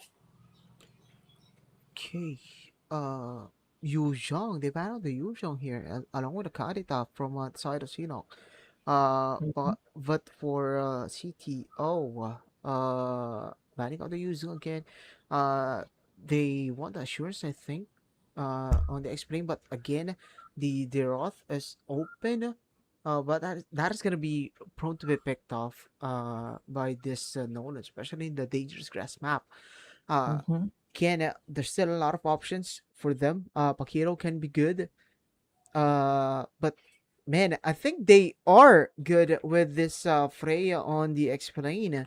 So we can expect it on that lane, but on the gold is what we are gonna be waiting for the side of sorry, for the side of Sinok. Now they ban out the high loss. Okay. Understandable. Sir, Cause what's your I think command? at this point, oh yeah, I was thinking about Fanny too. Cause when I mentioned East Sunshine for Seanock, I was also thinking about Fanny. It's left open. It's Hmm. really interesting that neither of the teams decided, especially Seanock did not decided to pick up a Fanny, but think they are looking for a different kind of approach. And for the mind of Hylos, it's understandable. They are trying to provoke CTO that you pick up a crowd control oriented hero and does not go with the Hylos option. Because when you see a Valentina, you prefer a less crowd control option, and one of them is going to be Hilda or maybe Hylos. So CTO, they could prefer Hilda at this point, maybe a Yeah. Cho. That is arguably the best they could ever ask for. Yeah. Yeah. I'm leaning towards HO too at this point, and also San Miguel's sorry, Jeko Series Selena can be quite Uh useful huh. here. Even though it has a lot of dashes, you still expect it to connect. So Oh being yes. able to shut down the Atlas as soon as possible, or the Valentina for that situation is gonna be good for them. But for the roaming side, or the tanky hero for the side of CDO, Hilda can be possibly a good option, but again, a show is the number one for me. But Mm-hmm. Guinevere on the roam can be. Oh, oh, speaking of, okay, I'm born with okay, talent. okay. It Yo, goes with the Guinevere. yep. Maybe Join me in my Olonox. dream world. Okay, interesting. Hmm. You have a lot of burst potential. You have a lot of magic damage. And only Nolan in the form of physical damage dealer. So I think Xenon they could prioritize a lot of magic defense items right from the beginning. They could Hmm. just make the dreadnought armor and leave it be until they think like, hey, Nolan is overfed and thing. But for the Yeah. last pick, the final pick, who's it gonna be? It's gonna Oh. be Bakia. No questions asked. But I think the Guinevere pick from CTO, I think it does sound like a more of a force pick. Cause looking at the composition, like you have the Atlas, you have the Valentina. So I think it was quite over 50-50 that the Sinok would go with the Guinevere into the jungle position. Now they go with the Baksha just to Hmm. comprehend with Esmeralda and Harith the shields that they will be getting. But it's only the Claude that will be doing a lot of damage. Valentina, you can ask for the damage, but it will not be that much. And also for the Yep. ultimate that will be that she will be stealing, it's only the Yeah. falling star moon. And if you can think of like, hey, the Violet Requiem could pair up with the Atlas Fatal Link, yeah, it is very hard to uh, make it work. Yep. To make it work, they need to be on the spot here, and just like what you said, the damage is gonna come from the Claude on the side of Sinok. But ladies Jets, we are gonna enter the land of Dawn for game number 4 of our grand finals here in OCC MLBB season number 3. Cut to Oblivion against Concupiscence. And Cut to Oblivion leading by 3-0 in a best of 7 series. They are 1 win away for from winning this championship, their much Oh, awaited championship, and they want to shut down the legacy. But in this early, they are really aggressive. Calico almost gets picked off, and Jekko City almost was able to hit the skill and make sure that this Calico will not be able to go home that quickly. But Sasuke, man, going back to what you said, that the Claude will be the number 1 damage dealer from Sinnoh. Uh, how well Shadox can be able to have a huge impact here. Is it going to be the sustainability or the crowd control from the pop-ups and also the Valkyrie's Ascend? Which one will it be? I think it's gonna be a pseudo. Like he can go with the damage dealing, and if he thinks like he's under farm or he's being underwhelming, could just switch to the sustainability. But I think the game and the damage dealing aspect from the side of Senog is highly dependent on to the backline, onto the sideliners. But most probably Freya will be on the front lines and has the escapability with a Valkyrie descent. But there is the Esmeralda, but just because of that fact, I'm not counting her as a major damage dealing aspect. Like, yeah, you could argue with me, like, hey, even the Freya is there in terms of providing the heavy damage, and Valentina is there for the control alongside T, alongside Vex onto the Baxia, providing the necessary meltdown with the Tortoise Poison. But overall, they can just only rely on the neutral objectives for now, because neither of the side lanes are the only get damage dealer. Oh, that was the fracture being used. Yep. No, that was not still. The fracture is still on. And now Valkyries is hit though. From Shattuck will be used as trying zone players from behind coming in with the falling Sarmon is first from behind as well is Taslim. Almost getting picked up by T. Sloan held. They will be able to grab the turtle itself, but they will lose one member. That is T. I think that was a worth it one. Shadow's getting some hands on to the dimensional rift from Taslim. Almost felt damage. That will be 1-0 in exchange for the turtle. And the gold is still on the side of CDO. Man, how are they doing this? I got no clue, man. I think it was at an instance I thought like Senog would be having the upper hand, but right on point they got a kill onto the T, and the rest of the members they were eager to like, yeah, it's okay, just leave the neutral objective as long as we are getting the equal trades. And now into the goal lane, Andre City might be in some trouble. Tex trying to provoke him a lot. Brilliant's been used in the mid lane. Oh. Yep, almost was able to escape that one. Rex was able to sustain the fracture, flicker out for San Miguel. Almost get picked by the fatal link, so no flicker for T. And no ultimate as well, especially coming in from the second turtle. Now gonna pop in on the purple record. It's Rex as Andre picks him off. They are on the chase on T. Now Texas coming from behind though. Was able to sustain the fracture, but that for long. San Miguel with a kill, 3-0. Man, this is looking good for CDO. That's true. Even though Shadox did manage to try the early gold item into his favor, he got the golden staff. But the damage that CTO dealt into the bottom lane, 2 kills for nothing. And absolutely into the hands of damage dealer. Harith got one pick alongside one assist. So that is okay if he did not got the second kill. He's overwhelmingly farming. Got the Stallion scythe. Now he's making all his way for the Feather of Heaven. Into the top lane is just a stalemate lane. Esmeralda trying to out-sustain, trying to take every bit of shield from Freya, making sure she is like under her base. Oh, almost get caught. Is Tex on that one. And Shadow's having trouble against first. Now from behind coming in is San Miguel popping in. The purple breaker as well from behind though. Is Shadow's under the turret, under the turtle pit. But the Tassim will be able to grab that one first. And Tassim though falls down. And that was a good setup from T. Able to grab the explainer in the jungle from the enemy. And they are on groove this time, and I think we spoke too soon. Sasuke. The caster curse continues even in this tournament. But overall, like, yeah, Senog are trying really best. The itemization is there. Jeko City picks up the Sky Piercer, so every bit of kill in his arsenal is gonna be a brutal threat. Brilliant's been used out alongside the Darkling Chaos, and now he falls down. Oh my. Taslim really knows there's some sort of shake-up when you pull off the fracture that will allow you to secure the kill. But, you know, the damage is not enough. Too tanky is T. But Jeko City is there to burst him down. This is the main advantage in the early game for CDO, having that assurance in in terms of burst damage, in terms of being able to have a counter go. And just take a look at Taslim though. He is really aggressive in terms of rotation, but they haven't batted an eye on the bottom lane or on our gold laners, Tex and Andre City.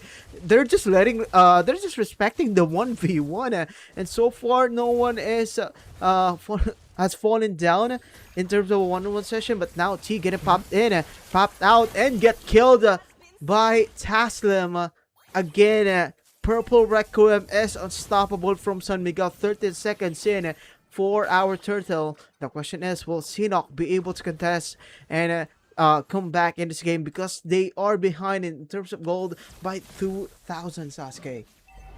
Oh, that is a big amount of gold, and if they did this kind of a silly mistakes, it's just gonna be a big chunky gold into the favor of CTO. Freya joins down the contest for the fight. They are trying to like use every ounce of things. Oh, just a jump coming in from Freya. Andre City picks up the Feather of Heaven, so he's gonna deal a lot of damage with the Summon Force and the Chrono Dashes. The turtle is up. Freya jumps down back again. Vex trying to provide the vision. There's the Summon Force. Oh, now Andre's here. He saw the. Oh, what he pop up with the Purple Requiem! San Miguel started off, and the rest of the gang will finish it a 3-4-0 for the side of City. Oh man, this is looking good for them as they take the turtle and they take the tier 1 and the mid and at the top. I hear this code like to the almighty King's Blade, and I think it's the time we absolutely speak about it.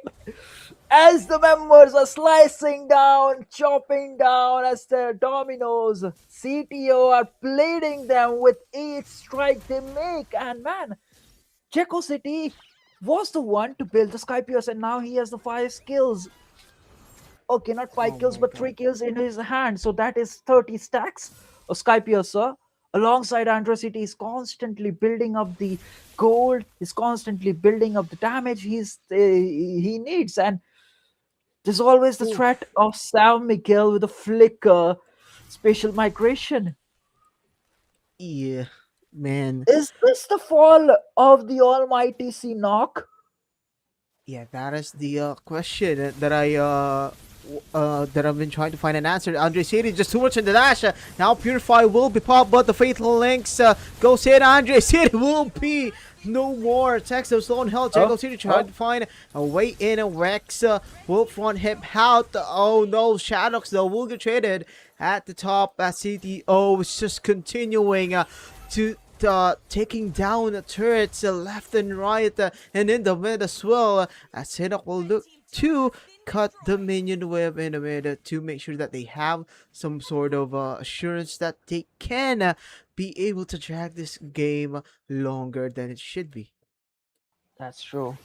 One thing, my man, I noticed is that, CTO, the draft have been so impeccable, so good. Like, they have been out drafting Sinok every single time. Even at this point, wait a minute, we'll talk about that later. Vex in some trouble, but he plays out it. Stacks with the BMI. Blessing to it. Gets the shutdown on Jeko City. Yep, much needed shutdown, much needed gold for Sinok. Being able to reduce the gold lead by CTO is what you should do, and they pick up a crucial hero, and that was Jeko City again. But they still have another problem, Taslim and Andre City, and how can we forget about San Miguel? The threat from the Purple Requiem is just really too much for them to handle. No Purify except for Tex. Keep in mind, Calico is just use the IMU on the on San Miguel, so he has Shadow, and this is gonna be a good thing. The question is also, will he be able to do better than San Miguel? But here comes the team fight again. A Fatal Lane is being used from behind. That's no more. Oh my goodness, Cito and Andre City just cleaning up the mess from behind. Jeko City was able to kill off a member as well, but Shadows trying to hit him up. A 4-4-2 trade just when you need him the most, but Jeko City is still not done. Trying to catch on to Tex, so there will be a halt on the on the Lord take this time as Jekko City Roll still really confident, pulling off the TP in the midst of Great Dominion Wave. Man, Jago City with the Sky Piazza is ruling down a 1v3 situation. He got skill onto the Vax and now reset the turtle all by himself. The last standing member of Cut to Oblivion. Sinok tried to make a place with the beauty of the lifetime, but Jago City stands tall again with the clue with the fatal links.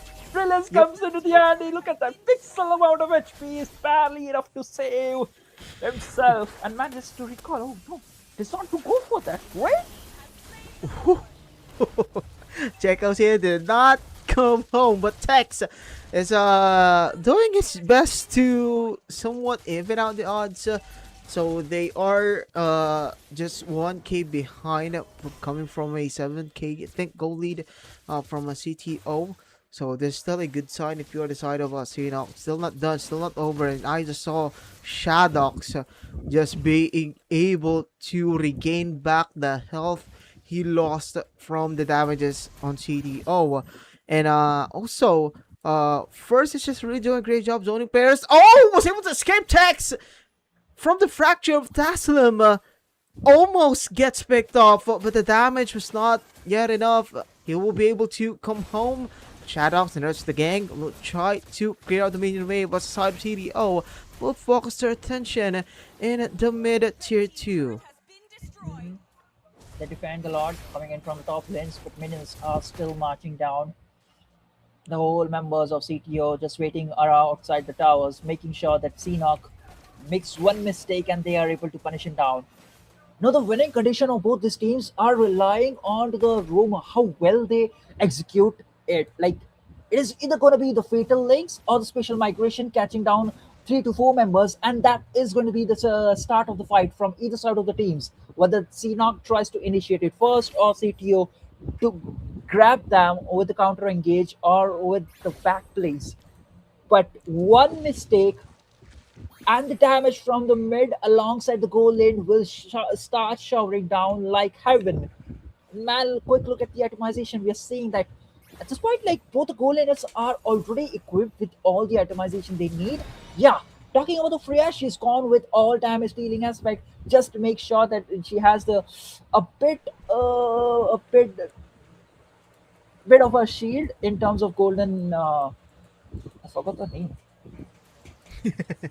Yeah, I forgot the name too. I was making sure that I got the right. No, it's not the golden stuff. Like, golden stuff is a different item.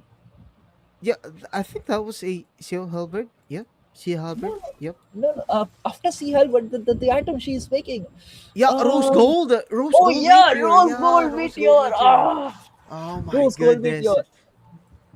Yep, the fatigue is showing on your casters, but going back to this game, 25 seconds in before the Lord spawns, and Sinok, man, they are desperate to find a pick-off and win this game of the Taslim.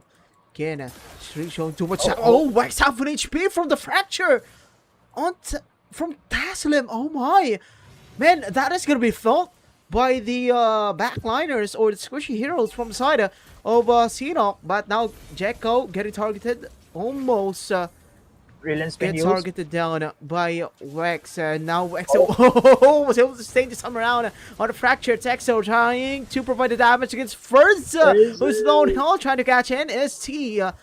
And they will disengage as Furza will look to recall. And San Miguel, man, he is leading in the HP department though against T. And I can see that San Miguel is really quite confident having the immortality for an assurance as long as he provides the right information that his teams need. That his team needs. It's gonna be an AEOK type of situation for CDO, but for Sinok, man, there's still no one holding on to one immortality. With this Lord up, it is gonna be really crucial for the side of Sinok. Assassin grabs the Lord with no contest up from Sinok and a great zoning capability from San Miguel. Andrew City grabs the final item, Wishing Lantern, for the extra bit of damage. So He's looking forward to melt down even the Freya in a 1v1 situation, even though like she has the vengeance. San Miguel picks up the final bit. I think it was a just as important for the final items, but I'm still quite not sure about the Fazell item because he was able to melt down by Claude's basic attack, even though he has the just as important on him. Yeah, even with the chest test, the damage is just too much from Tex. But it takes a long time to take Mhm. down this, Esmeralda, especially when you are in the midst of its whips. So you are gonna feel it. You are gonna feel the sustainability. Oh, the fracture, half an HP is Tex. He's able to BMI his way out of that situation. T though, waiting for an opportunity. The Purifier is available for Jekko and Andre Siri. San Miguel getting caught. Almost was able to escape with the spatial migration shadow. So all felt the damage from Jekko City. Oh my god, they felt it, man. But here comes the chase for T. The flicker is available. Keep that in mind. Trying to chase down San Miguel. But the immortality is still there. They need to be patient. The Wex. Now it's a battle of chess place for these two teams. No more mid lane inhibitor for the side of Seanock Tex. Still, no one's touching him. Here comes the Sound Force popping up for Andre City. And they are just gonna clear out the minion waves. No one given a niche, no one given an opening for each other. Now San Miguel might be the targets. Bouncing out of the way. No one still picked up.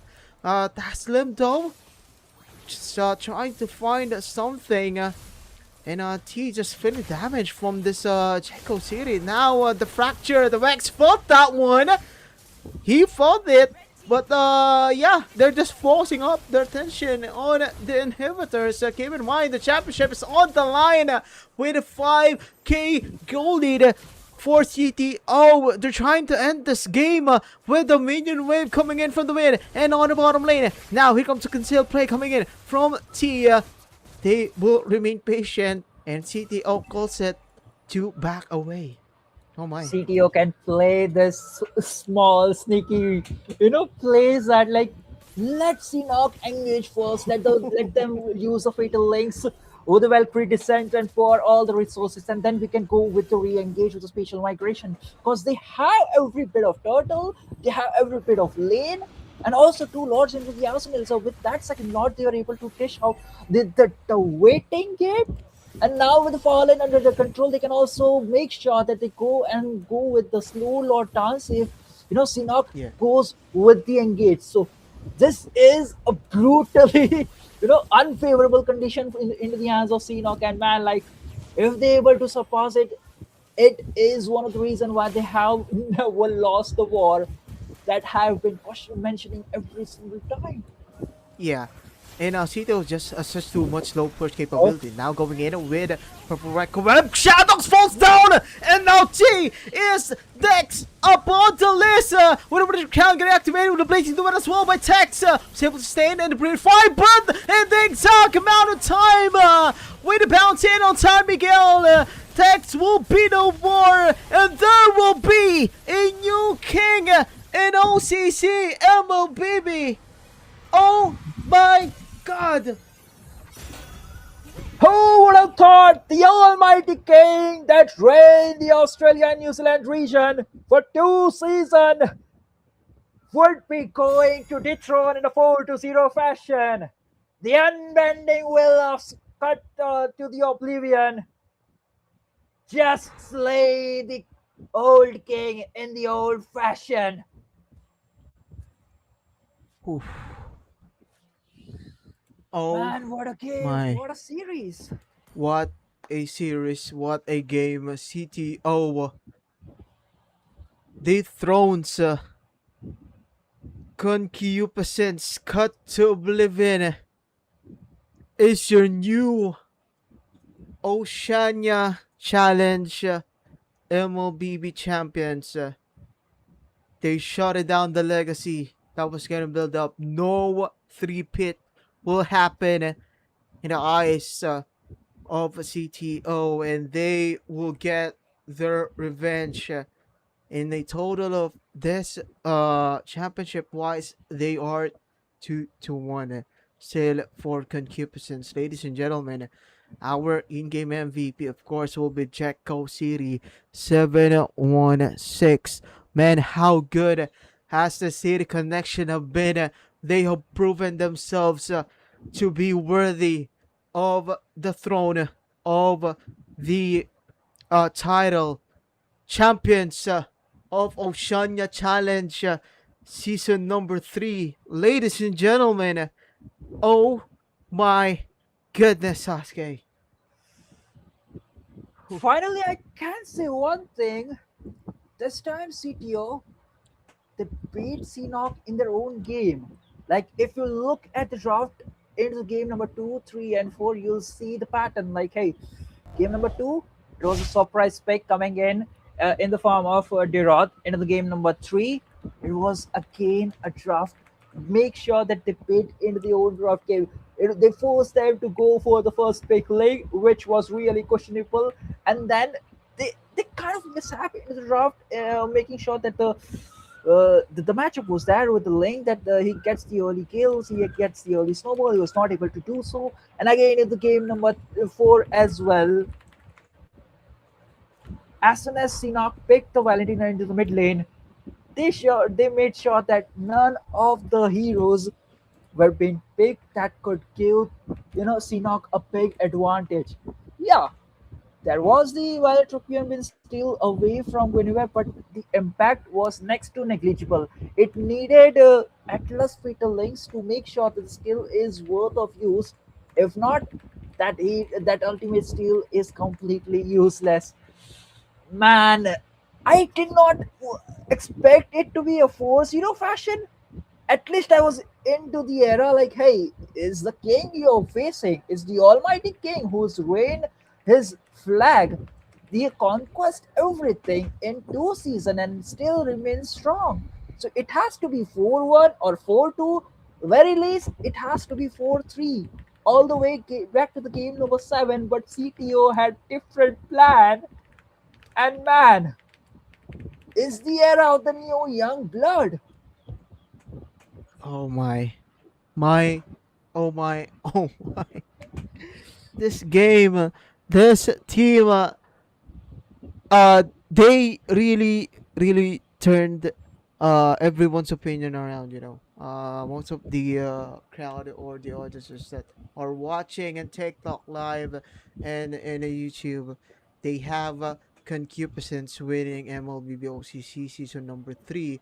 I also had them winning this tournament, but man, CTO, what a great story they've shown us, and what a story as well for Sinok, being able to win back-to-back championships, uh, but losing at this time around to your former uh, opponent in the season 2 grand finals.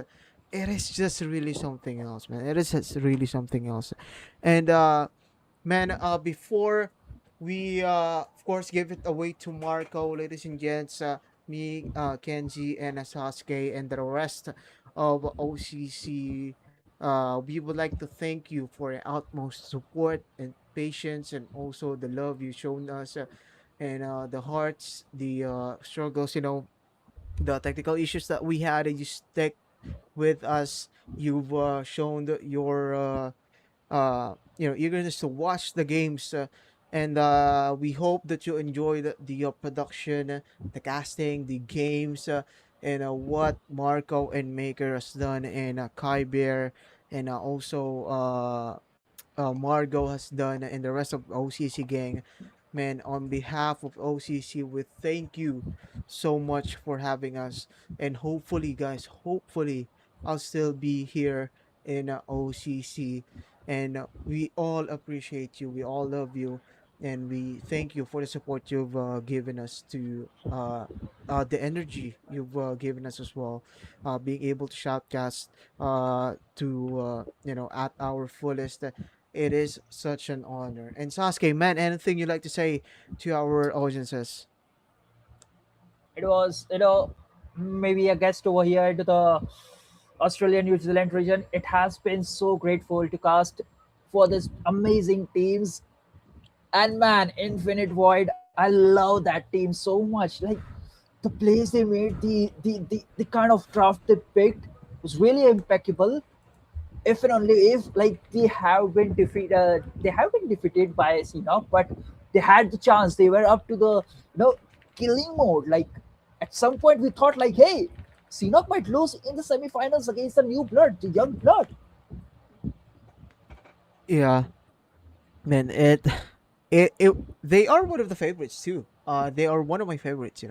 Infinite Void, Young Bloods showing up, showing what they can do. But again, there can only be one winner.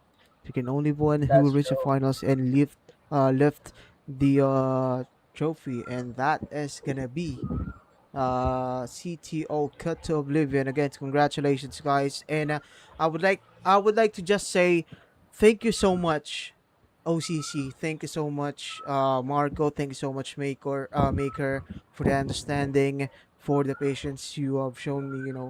Uh, I've uh, I've had a struggle, personally, and I was just focusing on my wife, and they were still patient with me, and they understood my situation. And I was kind of grieving as well when I lost someone dear to me.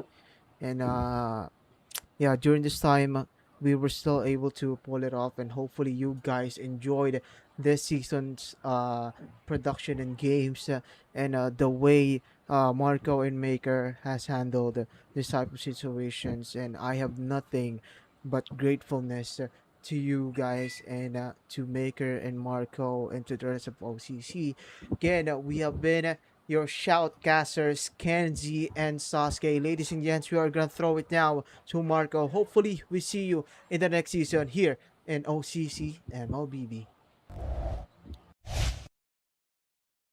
Envy, Sasuke, what a way to end a season now. Over the past several weeks, we have witnessed the very best of Oceania Mobile Legends. We have seen dreams begin. We have seen rivalries ignite. We have witnessed incredible upsets, unforgettable moments, and unbelievable comebacks, and some of the highest level of competition ever seen on the OCC stage. Now, every team that entered this tournament came with one goal, and that's to become the champions. But tonight, only one team could leave with that crown, or one team will be leaving with that crown. And tonight was more than just a grand final, it was the conclusion of one story and the beginning of another. On one side, stood a dynasty, a team that had become the benchmark of excellence.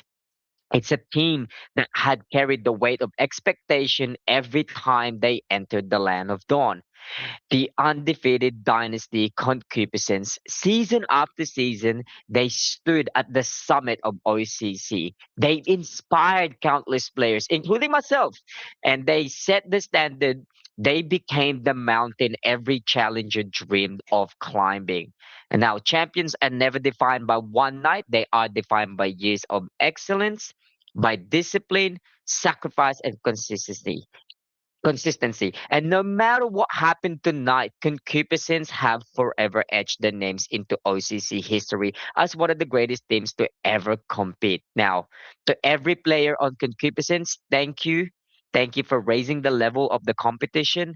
Thank you for creating unforgettable memories. And thank you for showing every aspiring player what it means to compete with heart, class, and determination. So please, everyone, give one final round of applause for this extraordinary team. But every dynasty eventually faces its greatest test. Every throne eventually attracts a challenger. And tonight, that challenger completed their story after falling short, after learning from defeat, after refusing to let disappointment define them. They returned stronger, sharper, hungrier. Every setback became motivation, every loss become a lesson, and every practice session become another step forward to this very moment. They didn't ask for respect. They earned it. They didn't wait for history to remember them. They wrote their own. Ladies and gentlemen, for the very first time, please celebrate your new OCC Season 3 champions, the crown adversary, cut to oblivion. The contenders, no more. The challengers, no more. Tonight, they stand as champions. This is what redemption looks like. This is what perseverance looks like. This is what happens when belief is stronger than doubt. Like they stared down at one of the greatest team in OCC history. They embraced pressure. They answered every challenge. And when the final Nexus fell, they've completed one of the greatest championship runs we have ever witnessed. To every player of Cut to Oblivion, congratulations. You have earned your place among the champions of OCC. Now, enjoy this moment. Celebrate this victory because no one can ever take away what you have achieved tonight. But champions are never won by players alone. Tonight, we also celebrate every single team that made OCC Season 3 unforgettable. So, to every organization, captains, players, substitute, everyone who trusted OCC with their competitive journey, we just wanted to thank you from the bottom of my heart. Whether your season ended in the group stage, the quarterfinals, the semifinals, or here in the grand finals, every single one of you helped write the story of season 3. Now, competition exists because of those willing to step forward and challenge themselves. And every one of you that entered this tournament contributed to making this one of our biggest and most exciting season yet. So thank you for believing in OCC. But before we go, I just want to talk about the most valuable player award, or I would say the finals MVP. Now, throughout this grand final series, we have witnessed incredible performances from both sides, the clutch plays, the incredible mechanics, so moments that changed the course of the game. But one player consistently stood above the rest. A player who showcased incredible game sense, a player who delivered when his team needed him most. A player who proved that champions are not only built by teamwork, they are also built by individuals who rise when history is on the line. So, from his calculated rotation, the fearless engagement, and the ability to find those perfect openings, and his impact throughout the entire series, he became the difference maker. He became the player that every opponent had to respect. He became the heartbeat of Cut to Oblivion's championship run. Ladies and gentlemen, your OCC Season 3 Grand Finals MVP is none other than Jekko. So congratulations, Jekko. Your performance throughout this Grand Final series has been nothing short of exceptional. You have earned this recognition and have earned the respect of your opponents, and you have earned your place in OCC history. Tonight, your name will forever be remembered as one of the players who helped bring Cut Oblivion to the top. Now, the crown has been claimed, the championship secured, the MVP belongs to Jekka. So, congratulations again to our OCC Season 3 Finals MVP. Now, to our incredible community, our viewers, supporters, fans, whether you watch from Australia, New Zealand, or anywhere else around the world, thank you. Every stream you joined, the message you sent, the prediction, celebration, every word of encouragement, share, follow, moment you support, you spent supporting our community, help what it is today. So, esport is about more than winning championship. It's about bringing people together. So, creating that friendships, building rivalries, and creating memories that last long after the final game is played. But tonight belongs to every single one of you. So, thank you for making OCC feel like home. Now, this tournament of this gravity is only possible because of the incredible people working behind the scenes. So I just wanted to thank a few people behind it. And first and foremost, to our founder and creative designer, Maker. Thank you for believing in this vision from the very beginning. Your dedication has helped build a home for competitive Mobile Legends in Oceania, and every season continues to grow because of your passion. Now, to our phenomenal shoutcasting team, I'll start off with Kenzie, Sasuke, Gonny, Scared Yet, Mischievous Gaming, Ibarakas, Genix Blader, Crucifix, The Goat, Saruzo. Thank you for the energy, your knowledge, your unforgettable calls. You've transformed every team fight, every Lord Steel, every championship moment into memories our community will never forget.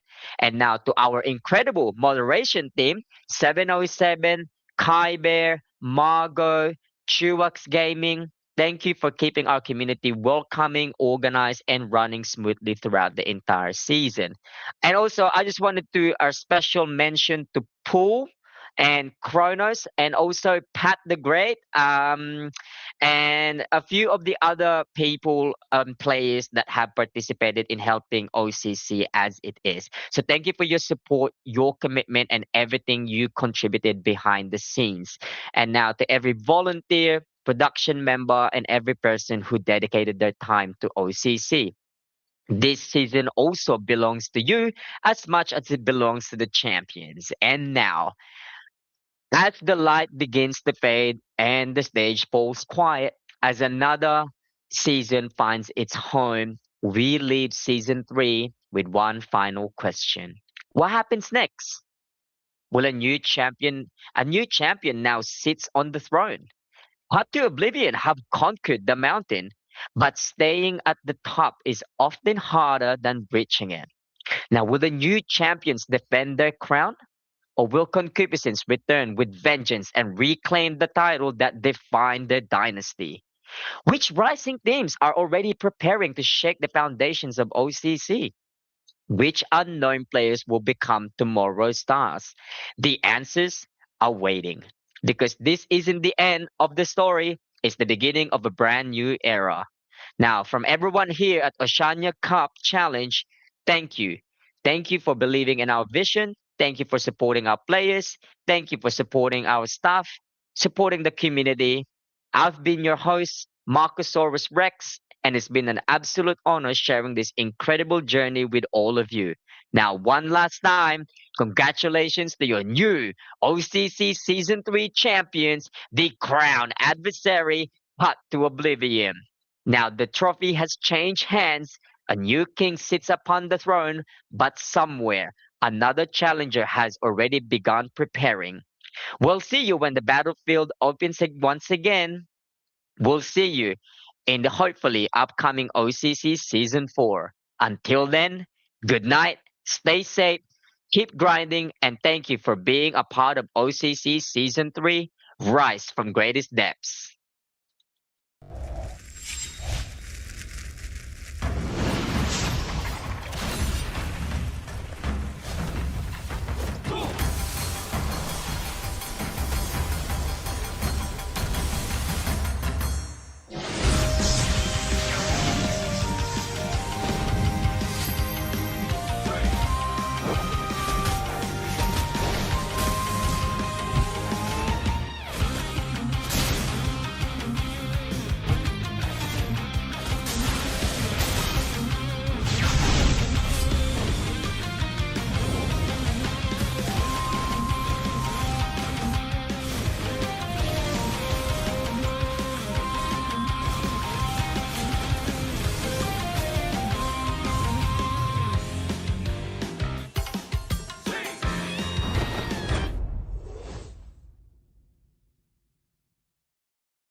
Ladies and gentlemen, welcome to the auction of the century.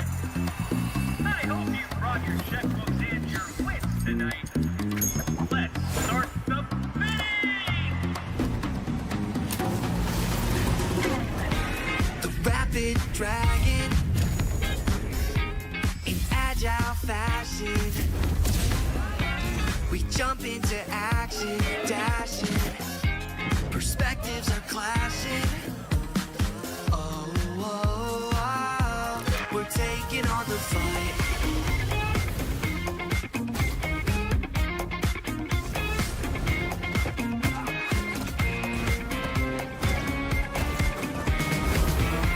Jump into the showdown till justice is found.